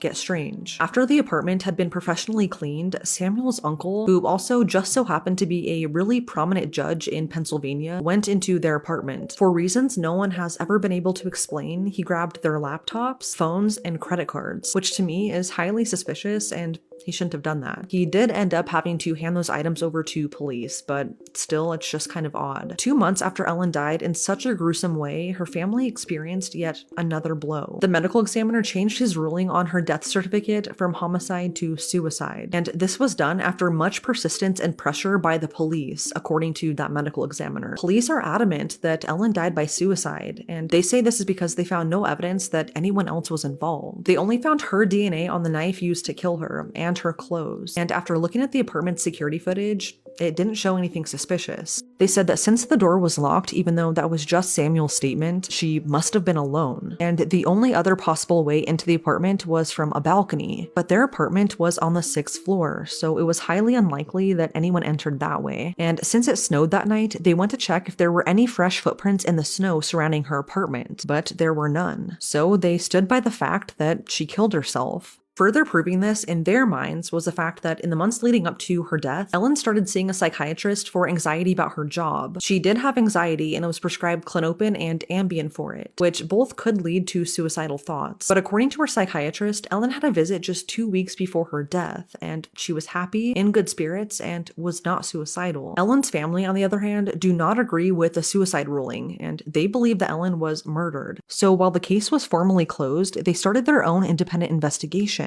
hiring other investigators and more well-known and reputable pathologists. After they reviewed her case, they all thought Ellen's death was strongly suspicious of being a homicide, and here's why. They noted that the type and number of wounds, which was 20, along with bloodstain patterns, are all consistent with a homicide. The focus was now on the sheer number of stab wounds that penetrated Ellen's brain. This pathologist found that the wounds to her brain and spinal cord would have obviously caused severe pain, but they would have also caused cranial nerve dysfunction and traumatic brain injuries. Furthermore, one of the stab wounds punctured her cranial cavity, and this wound alone would have either instantly killed her or, at the very least, rendered her immediately unconscious. There would have been no way that she was conscious after the stab wound to continue on stabbing herself the rest of the 20 times, especially on her neck and back, which is what the police are saying she did. So this is when the independent pathologist went back to look at the original medical reports, and boy did he find something suspicious. The neuropathologist who examined Ellen after she died never noted any such wound. He never noted that any of the stab wounds had penetrated so deep into her brain and spinal cord that she would have rendered herself unconscious, which is odd considering this is almost proof that she did not do this to herself. When asked about this years later, the original neuropathologist said he had no recollection of the case. And adding even more suspicion and mystery to this is the fact that when the family's investigator looked into this, they didn't find a single report or invoice, or anything at all for that matter, ever filed by this neuropathologist. This is extremely unusual and suspicious considering this was a really well-known and regarded neuropathologist. Yet somehow, now there was seemingly no physical tie or paper trail tying him to Ellen's case. Then after looking more into Ellen's wounds, they found that there were multiple that had occurred after she was already dead. Some of her stab wounds were absent of blood, meaning this happened after her heart had already stopped beating, and police say she continued stabbing herself. But tell me, exactly how was that possible if she was dead? So this is kind of when the new investigators on the case started looking at Samuel, Ellen's fiance, and this is when they reportedly noticed some weird inconsistencies in his story. When Samuel called 911, he said that he was with a security guard when he kicked down the door and found Ellen, but the security guard that was working at the time said that she was in fact not there. So it came to light that Samuel was lying about that. And to back this up, investigators reviewed the security footage coming in and out of the elevator on Ellen's floor. And this showed Samuel by himself when he said he found Ellen. And what's even weirder is that right after this happened, 2 of Samuel's relatives came forward and said that they had been talking on the phone with him as he kicked down the door and found Ellen. But after combing through phone records, this was proven to not be true. Then it was questioned if the door was ever really locked like Samuel said. Since this was a swing bar latch, authorities said it must have been locked from the inside, meaning Ellen was in the apartment by herself. But according to the apartment manager, she said that it's actually possible for the lock to have locked on its own, depending on how the door was shut. She said that it's even happened to her a few times, and just because Samuel said that it was locked doesn't mean that it had actually been physically locked from the inside. And a former FBI agent actually questions if Samuel ever really kicked in the door, because if you look at the crime scene photos, there's hardly any damage to the door at all. So again, this kind of contradicts what the police are saying happened, which is a major red flag. Over the years, Ellen's parents continued to fight for justice for their daughter, pleading with authorities to reopen the case and consider all of the new evidence they found. But still, they remained steady in the fact that Ellen ended her own life. This is when a crime scene reconstruction specialist stepped in and examined the crime scene. And according to them, it appears Ellen's body had actually been moved after her death. And if that wasn't enough proof for you, this is when a 3D anatomical recreation of her body was generated. And the findings from that only add more suspicion to this case. From that recreation, it was found that not all of her stab wounds could have been self-inflicted. I mean, it sounds kind of obvious with the way she was stabbed in her back, but with this finding, it proved that it was just physically impossible for her to have done this to herself. They also found evidence that a second knife may have been used in Ellen's death. The independent pathologist hired by the Greenberg family then found even more damning evidence. And if this doesn't convince you, I don't know what will. This pathologist found a hemorrhage in Ellen's neck muscles that suggested she had been strangled prior to her death. And according to him, he says that the bruises that were in various stages of healing on Ellen's body were consistent with a repeated beating. In other words, this suggests that she could have been physically abused in the days leading up to her death. Like I mentioned earlier though, Ellen was seeing a psychiatrist prior to her death, and according to them, she never once mentioned anything about abuse, and she seemed happy and content in her relationship. Another point of contention was the knife sticking out of her chest, which meant that this was the last spot where the knife was inserted. Investigators stated that it would have been highly unlikely for her to have driven the knife into her own chest with enough force for it to stay there. Even if your mind was telling you to do that, your body just physically couldn't do it, especially considering she'd already suffered serious stab wounds before this final blow. The other thing that's odd is the fact that Ellen was stabbed through her clothes, which is highly unusual in a suicide. So Ellen's family and the independent investigators presented all of this new information to authorities, and in 2019, her family filed a civil lawsuit against the Philadelphia Medical Examiner's Office, as well as the original pathologist, Dr. Marlon Osborne. They basically just wanted them to change the suicide ruling to homicide, or even just undetermined, because it really doesn't look like Ellen did this to herself. This is when Dr. Osborne outright admitted that the only reason he changed the homicide ruling to suicide was because the Philadelphia police pushed him to do it. This was enough for Ellen's case to actually be reopened, this time by another district attorney's office in 2022, and this gave Ellen's family some hope. This is when investigators sent off a portion of Ellen's spinal column to an outside lab for a fresh analysis, and the results are chilling. They found that the most severe wound to the back of Ellen's neck was penetrated so deep that it would have instantly paralyzed her, rendering her unable to continue stabbing herself. This was great news, but just 3 months later, this finding would be overturned, and for some reason, it was then thrown out and dismissed. And sadly, the hope for justice didn't last long because they ultimately concluded once again that Ellen ended her own life, even despite the mounds of evidence otherwise. This didn't stop her family though, and because of how hard they pushed, Ellen's case went on to gain national attention. And finally, after multiple lawsuits and an online petition that gained over 166,000 signatures, in February of this year, Ellen's case was officially reopened. This came to fruition after the original pathologist, Dr. Osborne, came forward and said that he changed his mind, and he doesn't believe Ellen ended her own life. He wrote an official statement saying he has amended his position on her cause of death after examining new evidence. He said that there's just too much contradicting evidence to say that she did this to herself. So finally, after all these years, her case is reopened once again. Unfortunately though, Dr. Osborne is no longer employed by the Philadelphia Medical Examiner's Office. So while his mind changing is a good thing, this essentially does not affect the case or the suicide ruling. So as of today, Ellen's official cause of death remains a suicide, and there have been no arrests made in this case or even any persons of interest. But I'm hoping this time she will get a proper investigation, because how on earth could she have done this to herself?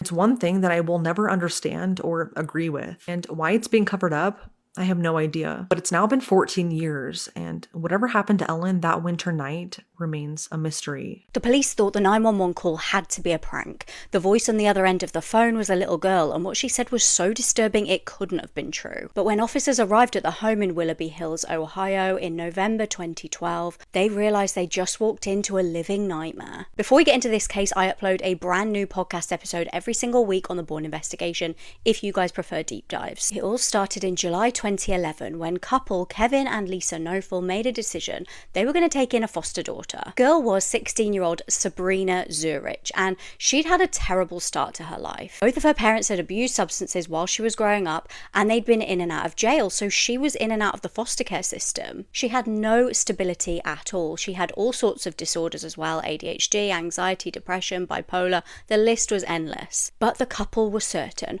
with love, with a stable home, she actually would thrive. So Sabrina moved in, and Lisa was just confident she was going to be able to make this work. Lisa was already an amazing mum to 2 girls. She had Megan and Haley, and she was also a social worker, so she was kind of an expert at this kind of thing. Her husband Kevin was a truck driver, and honestly, from the outside looking in, they looked like a normal family. The perfect family for this teenage girl. And it kind of worked. Sabrina did start to settle in. She got really close with the one daughter. The other daughter was like really, really young. And she was like, actually, you guys are pretty cool. This family should kind of work for me. But something was bubbling under the surface, something people couldn't quite put their finger on. By the end of the year, Sabrina started acting out. She was lashing out at home, accusing Lisa of preferring her own biological children than her. The only person in the house that she seemed to kind of get along with was Kevin. But the family carried on regardless and really tried to make things work. You know, we've signed up for this for a reason. We are going to be there for Sabrina. And from the outside looking in, it seemed as though they'd turned a corner, because in October 2012, the year after, Sabrina turned 18, and she was therefore given a choice. You know, you don't have to stay with this family anymore. You're legally allowed to move out. But Sabrina said, no, do you know what? I actually want to stay. She said, please let me just stay and finish high school while I'm with this family. So that seemed positive, right? So why on the 16th of November, when police entered the home, was Sabrina stood there covered in blood? She was still holding a 14-inch knife. 13-year-old Megan had been the one to call emergency services, and she actually said to them, my foster sister is killing my mum. She'd been stabbing her over and over and over. When they raced over there, they found Lisa's lifeless body, and to make matters worse, behind Lisa, hidden in the wardrobe, was her 3-year-old daughter. I mean, killing somebody is obviously horrific enough. Killing somebody in front of their children is another kind of messed up. Lisa had 178 stab wounds. Just imagine that for 1 second. The death was so violent that the knife had bent. But police couldn't work out what the hell had happened here, because actually Sabrina was stood there kind of calmly, and she was completely mute. It would take 10 months for the whole sordid truth to come out. So word spread about this horrific murder, and friends and family obviously flocked round the remaining family members to try and support them, but they felt like something was really off. They couldn't shake this weird feeling that Kevin was just not acting the way that he should have been acting. Most aloof and uncaring. And by this point, Sabrina was obviously being held in jail because she just stabbed someone to death and there were witnesses. And Kevin seemed desperate to see her, not in a like, I need to speak to that girl, why the hell did she kill my wife? In like a, I want to speak to her and check that she's okay kind of way. But sitting alone in jail gave Sabrina a lot of time to think. And by April 2013, she decided to cooperate with officers and tell them the truth. Kevin, the dad, the husband, a man in his 40s, had been grooming this girl. Since spring 2012, they'd been having some kind of relationship, massaging each other, touching each other. I mean, the list goes on. I'm not going to go into too much detail here. And Lisa was getting suspicious, you know. She was like, why do these two keep making like inappropriate sexual jokes to each other? Why are they constantly hanging out? Why is he so interested in taking her to school constantly? Well, because he'd been doing stuff to that girl in the family car. And Lisa's spidey senses were just telling her something was really off, and she was considering divorce. But that wasn't going to work for Kevin. In Kevin's mind, if he was going to lose his wife, he wanted to at least profit from it. So Sabrina and Kevin started talking about, well, what would happen, you know, if Lisa were to die? We could maybe claim her $800,000 life insurance. Sabrina said Kevin even pretty much emotionally manipulated her into taking some form of action. He said if she doesn't die soon, then he was going to unalive himself. So armed with this info, police basically arrested him, and he was charged with conspiracy to commit murder as well as 6 counts of SA. Sabrina did end up testifying against him, and he got life in prison. Here's the really controversial part. Sabrina was also also given life, but with the possibility of parole. And there's all sorts of things people argue about here. Some say she was a vulnerable kid, she was groomed and brainwashed, and she shouldn't face any charges at all. But some say she absolutely knew right from wrong, and she just shouldn't have got involved in this whole situation. Some people say she should have been punished and shouldn't have even been given the possibility of parole. There's like all sorts of arguments that people have about this case. A young girl boards a cruise ship with her family and then was never seen again. This is a very bizarre disappearance. It's very likely that she was sold into human trafficking, and this case is one of the main reasons why I have never been on a cruise ship.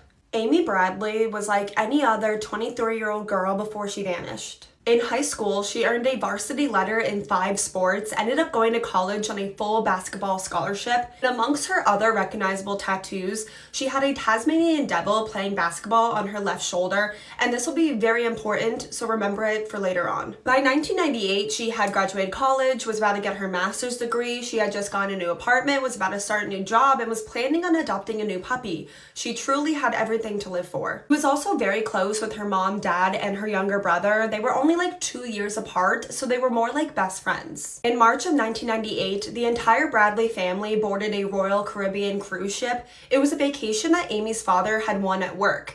It was a dream vacation that would soon become a living nightmare. On the second day of the vacation, the cruise ship docked in Aruba, and after a day of exploring the island, the entire family boarded back onto the ship.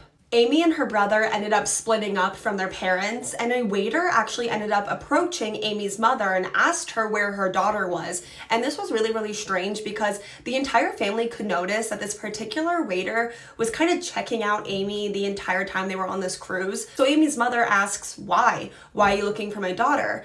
And the waiter just says, a couple of us guys were thinking about taking her off the ship and going to a club in Aruba. Later, Amy's mother actually ended up passing this message on to her daughter, and Amy just said, ew, they're creepy, I'm definitely not going anywhere with them. That night, the cruise left Aruba and was heading towards its next destination of Curacao. There was a band playing that night, and at this point, Amy's parents had already gone to bed, but Amy and her brother continued to party at the ship's onboard nightclub. And Amy was spending her evening hanging out and dancing with the band's bass player. He went by the nickname of Yellow. But by 3:40 a.m., Amy and her brother have returned to their family's cabin. They were sitting out on the balcony that was like off of their room, just chatting about life. After a little bit, Amy's brother went to bed, but Amy stayed out on the balcony. And she was there until like 5:30 in the morning. But by the time that her dad woke up at 6 a.m., Amy was gone. She had changed out of her clothes. She grabbed a couple of her belongings that she would take with her everywhere, but she hadn't taken a pair of shoes. So wherever she was, she thought she was coming right back because she was barefoot. Witnesses saw Amy that morning around 6 a.m. walking around the ship with that bass player Yellow. But by the time that her dad got up, realized that the daughter was gone, tried to search the ship for her, he couldn't find her anywhere. He ended up getting really frantic. He went and woke up the rest of his family. Together, they went and they spoke to the ship's security. They begged them to make like an announcement over the intercom saying that Amy was missing. They asked to hand out photos of Amy so people could like keep an eye out for her. But the ship's security refused because they said that it would worry and scare the other passengers. The only thing that the Royal Caribbean cruise ship did do was after Amy was already missing for 2 hours, they said over the intercom for Amy to go to the front desk, but of course she never showed up. Strangely enough, before that announcement was ever even made, while Amy's entire family was searching the ship for her, that bass player Yellow went up to Amy's brother and apologized about what happened to Amy, even though he shouldn't have even known that she was missing. At this point in the day, the ship had arrived in Curacao and the 2,500 passengers were allowed to depart the ship.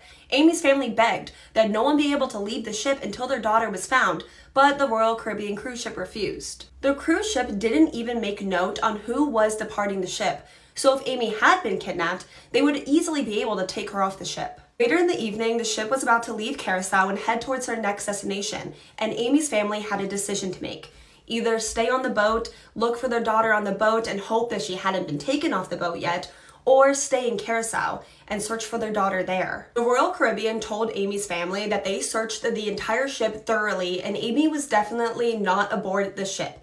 Even though we would later learn that this was a lie, they only searched the common areas of the ship and didn't check any of the passengers' rooms. So Amy's family got off the boat in Curacao, believing that there was no chance that Amy was still on the boat, and the Royal Caribbean cruise ship left the entire family behind. Curacao authorities searched for Amy by sky and sea, and there were no signs of her. So at this point, Amy's family got in touch with the FBI.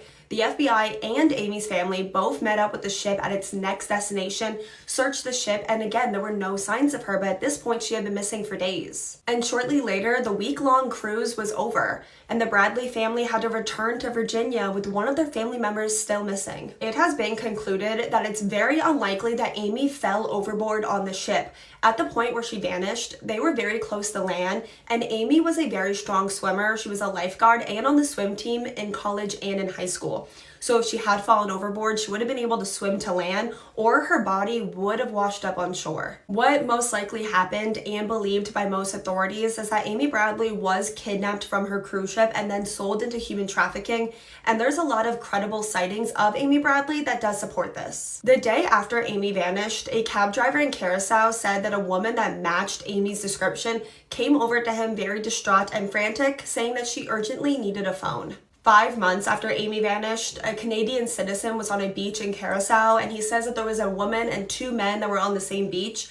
And the Canadian said that once the woman realized that he spoke English, she started to run towards him, but was pulled away by the 2 men. This woman had tattoos that were identical to Amy Bradley's tattoos, and he specifically remembers the Tasmanian devil on her shoulder. 10 months after Amy vanished, a U.S. Navy officer was in Curacao, and he says that he saw a woman in a brothel who told him that her name was Amy Bradley and that she needed help, and explained that she was being held against her will. Unfortunately, this man left the brothel without Amy, and he didn't report the sighting immediately because he was afraid that he would get in trouble for being in a brothel. In 2005, a woman that was also on a cruise ship but was docked in Barbados went to a ladies' room in a shopping complex when a distraught woman rushed into the bathroom that was being followed by 3 men. The 3 men were yelling at the woman and threatening her about a deal that she better not mess up. The distraught woman said that her name was Amy, she was from Virginia, and she needed help, but before the other woman could help her, the 3 men took her away. But the witness was able to make composite sketches of the woman and the 3 men that were with her. In 2005, Amy's parents received an email, and it was an anonymous email that linked a website that advertised S-workers in the Caribbean. 2 photos on the website show an S-worker that is believed to be Amy Bradley. I have cropped the photos since the originals are slightly revealing, but this does further prove that Amy Bradley was likely sold into human trafficking. And in March of 2010, after being missing for 12 years, Amy Bradley was legally declared dead, but if she was still alive, she would be 49 years old. I've known about this case for almost 8 years, and the entire time I've always truly believed that Amy Bradley was kidnapped and sold into human trafficking and forced into S-work. I'm really interested to get your guys' takes on this case. And if you guys are interested in the disappearance of Amy Bradley, I would really urge you to do your own research because there's so much in this case. I really hope that there's some interesting discussion in the comments. You guys are always theorizing things I would never put together in my own head. So definitely leave all your thoughts, theories, questions in the comments section. And while you're there, please let me know what case you want to see me cover next. And until then, I love you guys so much. And I will see you guys tomorrow with another case. I don't think it comes as a surprise given the nature of the crimes we talk about, but it takes a lot for me to have to step back and think, whoa, this is too graphic for me, too much for me, I need a second. I had to do that when I was researching this case multiple times. I don't even know if there's a word in the English or the Spanish language that would be able to properly describe just how horrible this case is. Oh, and do you want to know something incredibly shocking? The leader of this group was an employee at PDM Contractors. Do you know who owns PDM Contractors? John Wayne Gacy. This video is incredibly graphic. I'm telling you now, you are going to be uncomfortable. Just a heads up. Robin Gett was one of 6 children and born and raised in Chicago, Illinois. Not much is really known about his upbringing other than the fact that it's been described to have been very troubled. While he was growing up, his parents sent him to a school that was for children with behavioral issues, and following that, his mom sent him to go and live with his grandmother. Then at 16 years old, he dropped out of high school. Based on the things that he goes on to do, I also feel confident in saying that this guy had mommy issues, and little by little, the anger that he had towards his mom, for whatever reason, then shows up as resentment overall towards all women. At 19 years old, Robin got into a relationship with a girl called Rosemary, and it was also at this point in his life that he began working at PDM Contractors Contractors. PDM Contractors is none other than John Wayne Gacy's company. Whether or not Robin knew what John Wayne Gacy was doing at that point in time, whether or not he was aware that John Wayne Gacy was hiding bodies upon bodies of victims underneath his house is up for debate. However, I will say that some of the construction projects that Robin worked on were at John Wayne Gacy's house. But the fact alone that they knew of each other, that their lives were intertwined at one point, even if it was only in regards to work, it sends shivers down my spine. Robin proposed to his girlfriend Rosemary. They got married, had one child, and then another, making them a little family of 5. They lived in the Chicago suburbs. And now, from the outside looking in, you might think, okay, this guy had a troubled childhood, but he really turned his life around. He got a job, the wife, the house, the kids, all is well. And you would be right, I guess, if you did not know about the dangerously sick and twisted thoughts that went on inside of Robin's brain. He was always a little bit odd, I think, in the way that he behaved towards women, and I do think that has a lot to do with the bad relationship he had with his mom. And although he acted what you would call normal and operated, I guess, like a decent human being, Robin was everything but. He had fantasies in his head, and he knew that one day he would act on them, and in order to do so, Robin began prepping the attic of his house. He would often go up there by himself and read about things that he was interested in. Some of these things included things such as human sacrifice, satanic rituals, dominance, power control, and cults. But the biggest thing about him is that he seemed to have a very alarming fixation with putting women in positions of vulnerability. And he also had a thing for pain. But he liked it in the way that, and I do mean really, really liked it, like really enjoy it, like would get excited, if you know what I mean. He liked it in the way that he would like to inflict it on other people, specifically on women. The first way that he started putting these fantasies into action, I guess you could say, was with the person whom he had the easiest access to and could unfortunately easily manipulate, his wife. And one day, while they were doing the deed, he asked his wife to take pins, like, say for example, like sewing pins, and stick them on her this area. And then it escalated into having his wife push them in, but leaving them in all day. Robin wanted her to walk around the house all day with the pins on her. His wife never publicly spoke about the things that Robin would demand of her and make her do, but the people in the neighborhood noticed. And they also noticed the young girls that Robin started to bring around constantly in and out of the house. Those girls would be vulnerable girls and or women that Robin would somehow find, invite them back to his house, and when they got there, he would treat them with the same lack of respect that he treated his wife. And he would make them as well do the same things with the sewing pins. I really don't think that Robin saw women or girls as people. I really don't. I think he would just look at them and think about how he could use them for his own pleasure and to bring his fantasies to life. It's clear that Robin would essay the girls that he was involved with, but to make it even more uncomfortable, if that's even possible, it's also alleged that sometimes he would do what he did to them on his own daughter's bed. His wife obviously was aware of what was going on. She would see girls and women coming in and out of the house because Robin would take them there, and she wanted a divorce so badly, but Robin would never allow it to happen. So she stayed stuck in that marriage with the father of her children, who is a monster, pretty much her entire life, which is really, really sad. In 1978, Robin's boss, John Wayne Gacy, is arrested, and every single person in Chicago, actually all around the world, was terrified when the truth and everything came out about John Wayne Gacy. If you don't know what Gacy did, I have an entire podcast episode about him, but long story short, he went after young men and boys and was suspected of a lot of things. When he was arrested and his house was searched, they found human remains buried underneath his house, and he confessed to having at least 33 victims, but that number is believed to be a lot higher. So everything comes out about Gacy. People are horrified, but not Robin. Robin is amazed learning about what he did. He starts seeing Gacy as his idol. He has so much respect for him, and he decides that he wants to be just like him and have as many victims as him, if not more. And how scary would that have been for those living in Chicago at the time? People in Chicago definitely must have felt like a weight was lifted off their shoulders when Gacy was arrested, knowing that he was now behind bars, because they had witnessed firsthand how their community and the surrounding areas were suffering because people just kept going missing over and over and over again. And when Gacy was convicted, it was probably a sigh of relief. But obviously no one had any idea that there was another person in the same area committing the same kind of crimes. Now, taking inspiration from everything that Gacy did, Robin Gett realized that in order to do all the terrible things that he wanted to do, he would need help. He couldn't do everything alone. So he began recruiting people to help him to become his, I guess you could say, partners in crime. And in comes in 19-year-old Edward Spritzer and brothers Andrew and Thomas Pocorellis. They were 17 and 19 years old. And following in Gacy's footsteps, Robin Gett started his own small construction and remodeling business in Chicago. This is how he met those three men, by hiring them to work for him, when in reality he hired to recruit them to get them to do with him the evil things that he wanted to do. Edward, Andrew, and Thomas looked up to Robin not only as their boss but also as a person, and sooner than later Robin shared all of the ideas that he had that he wanted to act out on to commit crimes against women, and all three of them were like, all right, sign us up. And just like that, they become willing participants and the Chicago Ripper crew is created. On May 23rd of 1981, the group abducted their first known victim, a woman called Linda Sutton. The plan was that they were going to be driving around in Robin's van, find a woman, lure her into the van, drive her to a secluded area, and do whatever they pleased. And this is what they did. Linda was only 26 years old and she was a mother of two. She was just walking on the street when the group saw her, took her, handcuffed her, put her in the van, and drove her to the secluded area. Once they got there, they dragged Linda out of the van, and then every single one of them essayed her. They did this for hours upon hours on hours. Linda, awake and aware of all the terrible things happening to her the entire time. Robin then, taking a sharp object, he took it to her chest, removed one of Linda's.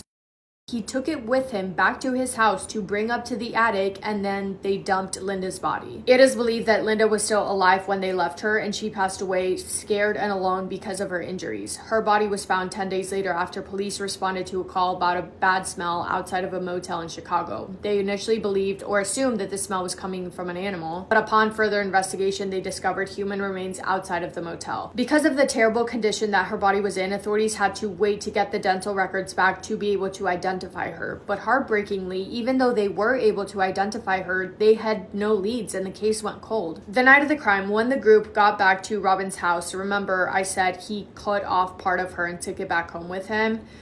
Okay,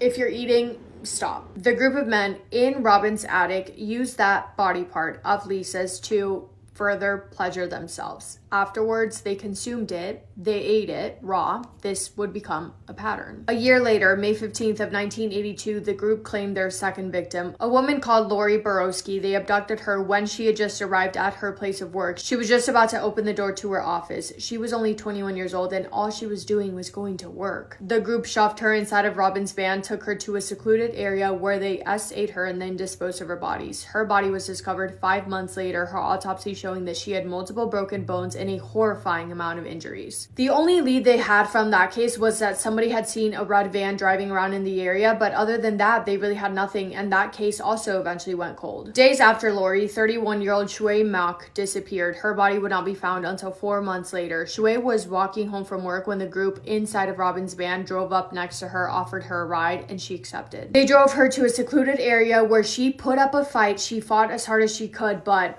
it was 4 men against her. What they did to her was almost the exact same thing as they did to Lisa, including taking body parts of hers back to Robin's attic and using them to do unspeakable things. The group also had another common thing that they did, and this is going to be really hard for me to describe because you can't say these things on the internet, but it was a common thing for them to remove a body part, leave behind an open wound, and then they would insert their into the wound to satisfy themselves. It's hard to believe, isn't it, that these men are human beings like you and I, yet they're able and capable of doing such terrible, horrible things. Over the course of several months, bodies after bodies kept being discovered, and it's so sad that multiple of them were never able to be identified because their bodies were in such terrible condition. On top of that, some of the victims have just never been found. It's so sad and so terrible that there really is no way to know just how many victims the group had. But the youngest victim that we do know of was 19 years old and the oldest was in her 40s. By the way, the entire time this group is doing all these things, they're living double lives, going to work, going home to their wives or girlfriends, raising their kids, going to church on the weekends. It is beyond me. I cannot fathom how you can do such awful things to other human beings and then go home and tuck your child into bed? I cannot. The downfall of the group would thankfully come soon, and it would start with one woman, a victim who survived, a woman called Beverly Washington. family. In December of 1982, police found her in terrible condition, very badly injured, lying next to railroad tracks. Thankfully, they were able to find her in time and they rushed her to go and seek the medical help that she very much needed. And she was able to give a description not only of the 4 men who abducted her, but also of the van that they were driving. Chicago PD then slowly but surely started connecting the dots, linking cases of other women who had gone missing and statements from witnesses who had seen a red van in similar abductions. After that, they started looking for men who owned red vans matching that description, which is when they zeroed in on Robin Gett. Robin was first arrested October 20th of 1982 after authorities were able to link his van to the van that Beverly Washington had described. However, he posted bail and was released. I don't know how or why, but he was. Now, investigators did know that there were 3 other men involved, I think, because the witnesses had described seeing 4 men, but they obviously did not know yet who the other 3 were or just how many victims they were responsible for. Police officers were able to discover that in 1981, Robin had rented a room at a motel along with 3 other men who rented rooms all right next to each other. The hotel manager told authorities that there was something off about that group of men and said that they appeared to be in some kind of cult. Police then were able to identify Edward Spritzer and they questioned him for such a long time they were applying the pressure on him to identify the other 2 men that had not yet been identified, and Edward cracked. He gave a 78-page confession not only describing the crimes of the group committed in detail, but also naming the Cocorellis brothers. Robin was then rearrested, taken back into custody, and thankfully Andrew and Thomas were also arrested and charged. And after a series of trials, Edward Spritzer and Andrew Cocorellis were sentenced to death. However, Edward's sentence was later changed to life in prison. Thomas Cocorellis accepted a plea deal and was sentenced to 70 years, and guess what? In March of 2019, after only serving half of his sentence, he was released. He was really out on the streets. Thanks, see you later. Robin Gett was sentenced to 120 years, and to this day, as in today, he still claims that he is innocent and that he did not do any of this. He was the leader. And again, there is really no way to know exactly how many victims they really did have, but the number is believed to be somewhere around 15 to 20 victims, which is so sad, so terrible, so many families affected. Yeah, truly, truly vile. That is all I have for today's video. Let me know if you guys have heard about this. I feel like it's not talked about that often, which I don't know why, because it's absolutely bizarre. But that is all for me today. I hope you guys are having the best day. If not, go do something to make it the best day. Make somebody happy, and I will see you in my next video. Massive kiss on the forehead to every single one of you. Love you. This is the story of Arzel Ivory. Milwaukee, Wisconsin, January 2020. 26-year-old mother of 3, Amara Banks, everybody called her Jerica, was trying to start her new life. She had just broke up with her baby daddy. She had picked up extra hours in the laundry room at a local hospital, trying to save every cent for her new apartment. And 25-year-old Arzel Ivory was a security guard. He still had hopes for him and Jerica's relationship, often telling her family that he was going to marry her. But Jerica was like, no, he's not. Jerica was fine with their arrangement. They co-parented well. He would take the kids to school. He would sometimes pick them up, and she was cool with that. On January 24th, 2020, Arzel had their youngest child, Arzel Jr. He was just shy of 2 years old. Arzel Jr. was born with severe respiratory problems. It was so bad that they had a surgery scheduled to remove his tonsils because the doctors hoped that it would help with his breathing. Arzel tried to drop Jr. off at daycare. He told the daycare workers that Arzel was not eating, nor would he take his medicine. And the daycare workers are like, we don't feel comfortable taking him. He's entirely too sick. But instead of taking him to the hospital, Arzel put Jr. back into the car seat, and went to pick up his 2 other children. Now, at this point, Jr. is making these strange gasping sound. More than an hour has passed. Arzel has went to get snacks. He still has not even called Jerica, and Jr. is in the back, literally slumped over. When Arzel sees this is when he finally decides to turn into a hospital. But it was too late. By the time the doctors seen Jr., he was blue and unresponsive. They could not find a pulse. They pronounced him dead at 5:17 p.m. The cause of death was a viral infection in his lungs. Jerica is furious, and rightfully so. She felt like the delay is what cost her son's life. Junior's funeral was on February 7th of 2020, and Jerica was careful about who she wanted to talk at the funeral. I'm guessing she didn't want Arzel to say Nathan, and she wanted her mother to read the eulogy. And as her mother is walking up there to read the eulogy, Arzel beat her to the punch so he can get a couple words out. And she's pissed. But she held her composure. After the funeral, Jerica and her two daughters, 5-year-old Zania and 4-year-old Kamaria, went to Jerica's sister's house. They stayed over there with the family for a while, and Jerica's sister said that she will take the three home. She dropped the three off in the wee hours of the morning of February 8th around 1:30 a.m. And 20 minutes later, a neighbor heard a woman screaming, running through the parking lot, barefooted, yelling, "Please don't kill me." She seen a man running behind her and catches her and drags her back into the apartment. Another neighbor heard shouting, thumping, and something being thrown up against the wall repeatedly. 911 was called around 1:50 a.m., but the dispatcher labeled it a low priority because they didn't know what door to knock on. So the police rolled through the apartment complex, rolled down their window, sat for 10 minutes, then they left. When the sun came up on February 8th, Jerica's family started to call her because the family was supposed to go to brunch, but they got no answer. They decided to pop up at the apartment, bang on the door a couple times.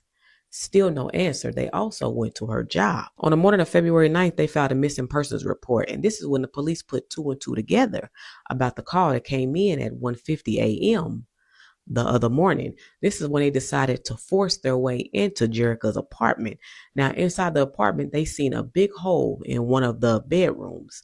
One of the girls' comforters were missing, and they found droplets of dried up blood on a napkin. That same morning, the police made contact with Arzel, and he told the police that him and Jerica got into an argument after the funeral, and she came outside in the parking lot screaming and causing a scene, and he had led her back into the apartment, but he said he slept in his truck and he left for work the next morning, and that he don't know where she nor the girls are. But he also added that he will be leaving the state for a job, and the detectives is looking at him crazy, like, you leaving during this active investigation going on?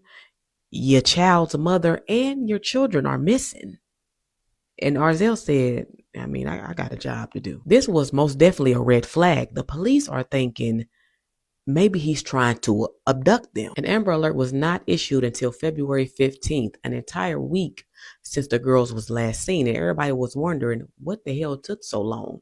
But the Milwaukee police chief said an Amber Alert requires certain criteria, and foul play was not in the initial investigation. As the search intensified, the police went back to the girls' apartment, this time with the cadaver dogs, and they instantly got a hit in the girl's closet.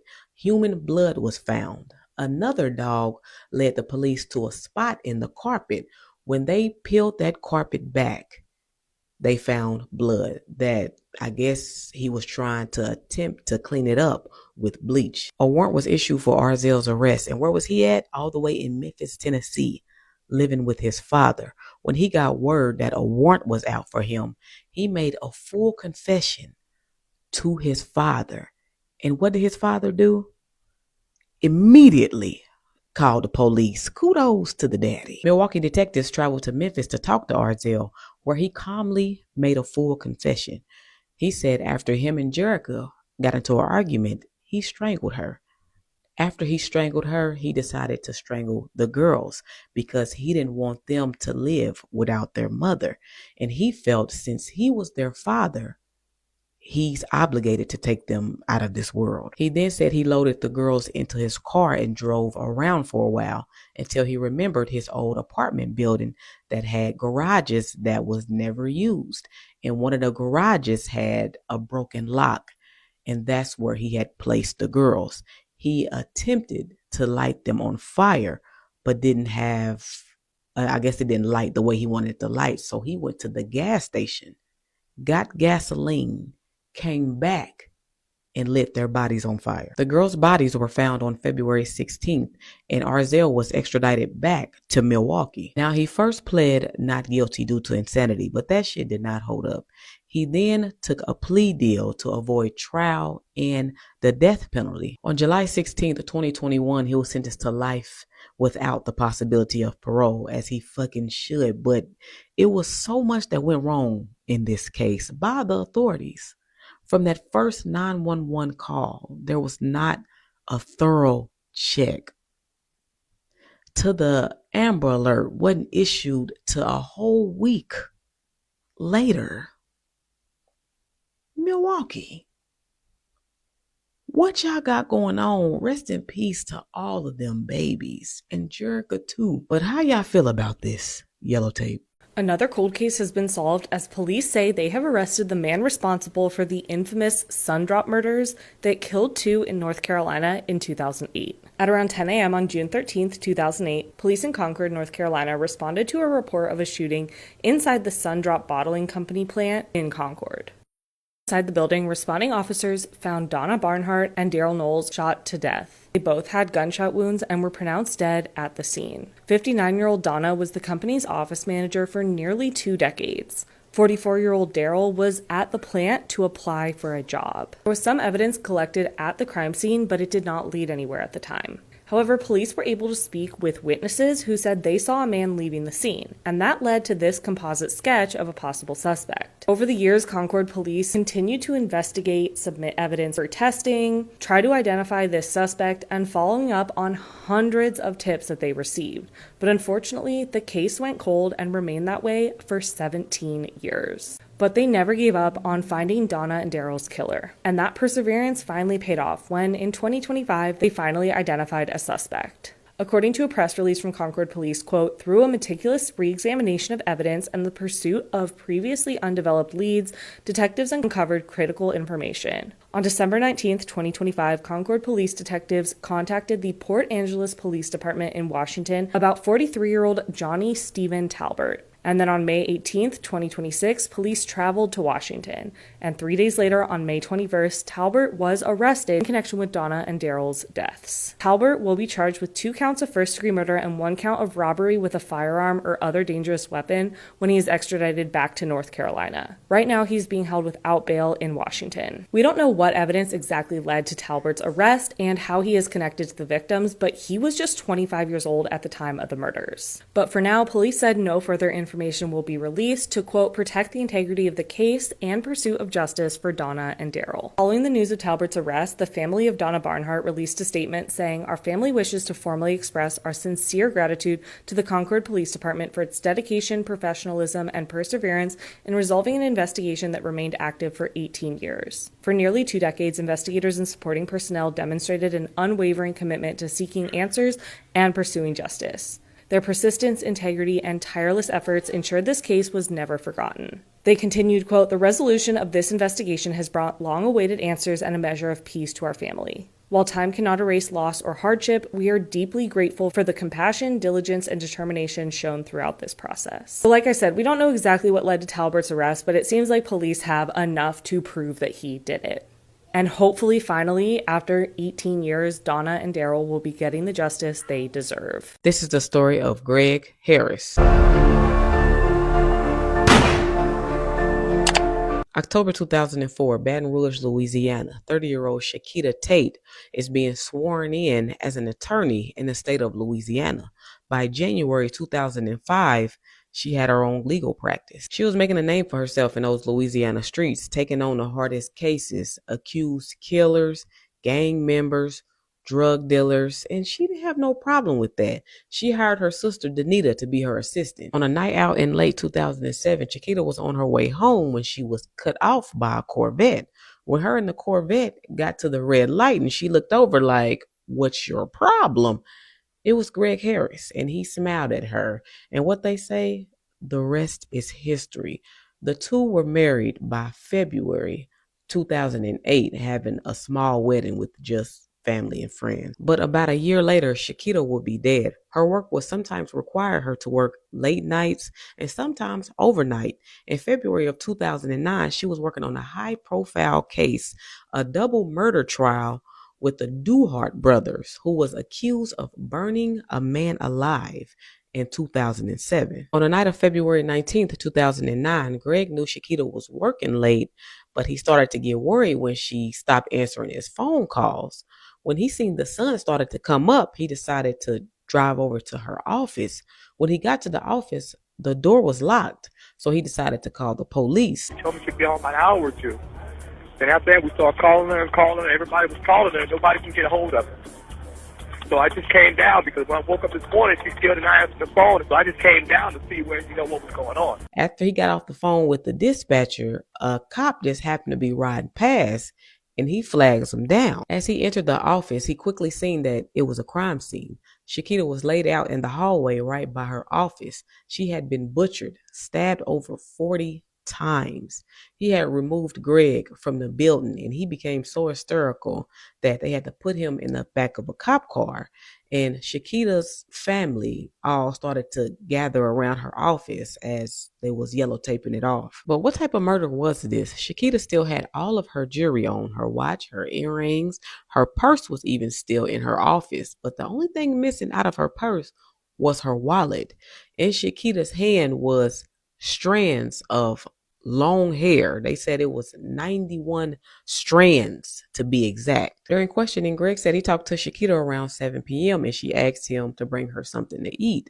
They lived about 25 minutes from the office, so he decided to stop at McDonald's. The two ate, and he ran some errands for Shakita, going to get some papers, and he went to go get some money from a client. By 8:30, he said she still was not finished, so he left. The cameras right outside of Shakita's office building was damaged due to a storm, so they couldn't get any footage off of that. So they decided to get the scrapings from underneath Shakita's nails for DNA testing, along with the hair that was in her hand. But frustrating enough, the hair was from a wig, or it was a weave. Just when they thought all hope was lost, a woman called in saying that she found Shakita's wallet on Garter Lane. Now they saying that Garter Lane is a high crime area, but the lady said that she knew Shakita. She said that Shakita gave a speech at her daughter's school just not too long ago. Garter Lane was also the frequent hangout area of the Duhart brothers, the brothers who high profile case she was working on at the time of her death. But her wallet wasn't missing anything. All her IDs, credit card, money was there. Greg has been cooperating this entire time. He surrendered the keys to his truck. He allowed the detectives to search their home.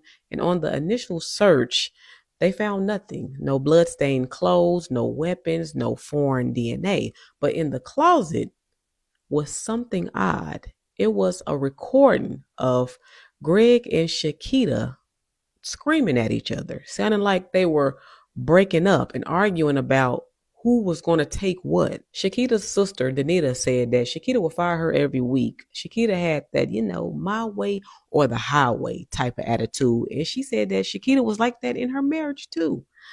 On the morning of February 19th, Shakita told her sister that I just can't do this marriage thing no more. Looking deeper into their relationship, they uncovered a 911 call that came in 2 months after the two were married. Help me, help me, help me. He choked me, and I think he broke my arm. This resulted in both of them getting charges filed against them. This is when they decided to question Greg again, especially about their relationship, and Greg got pissed about this. He's mad that they even bringing this up. I did not kill you killed your wife. I did not kill my wife. You killed your wife? No, I didn't. But they also brought up the route he took that night again, because they trying to catch him up in a lie. They not believing the shit that he's saying. And they told Greg, the route you told us ain't matching up with the traffic cams. Now, is the traffic cams really working? No. But they're telling Greg that it works to see if he falls for the okie doke. And did he? Of course he did. They asked Greg what was he doing on Garter Lane the night of February 19th. And he said he was meeting his steroid dealer and that he was ashamed that he was taking steroids and he didn't want to mention that. They arrested Greg's ass on a warrant that he had because he didn't show up to court on the little spat with him and Shakita the 2 months before they got married. So they decided to hold him while they gather information. While Greg is in jail, the detectives get an anonymous call from a woman claiming that Shakita was in a romantic relationship with two women. The two women were her clients, a same-sex couple that she was helping with an adoption case. But the caller said that she seen one of the women had scratches all over her. When I interviewed these two women, they denied these claims. Neither one of them had scratches on them. They had braids in their hair and they had alibis. But who sent this bogus ass tip? The tip came all the way from a little town in Texas. So the detective decided to ride out there. When they got to this little town, the anonymous caller kept trying to dodge the detectives. And when they finally got a hold of this caller, it was Greg's sister. All roads were leading back to Greg, and his family was pissed, but the police didn't have any evidence to hold him. So they had to release him once the hold from his warrant was up. While he was out, Greg's father told the police that someone had shot in Greg's bedroom window 5 times, but Greg ended up sleeping on the couch that night. And the police is like, well, maybe he's not the guy we're looking for, until they finally got the DNA from under Shakita's fingernails. It tested positive for Greg and another unknown male. Greg was the last one to see her alive, and he had placed himself on Garter Lane that night.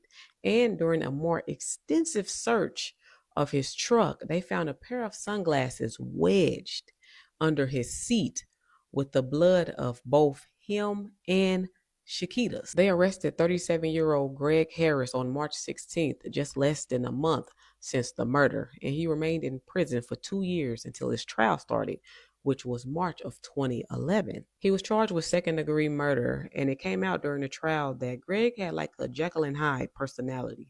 Sweet during dating, but also very controlling. They was trying to prove motive. The day that Shakita died, Greg had contacted his boss trying to get an advance on his paycheck or a loan, and his boss declined. His insurance policy for Shakita was $60,000. Shakita had also leased a new apartment, which means she was serious about the divorce this time. So Greg might have thought he was losing control of her. When they had searched the couple's apartment for a third time using luminol this time, they found droplets of blood everywhere.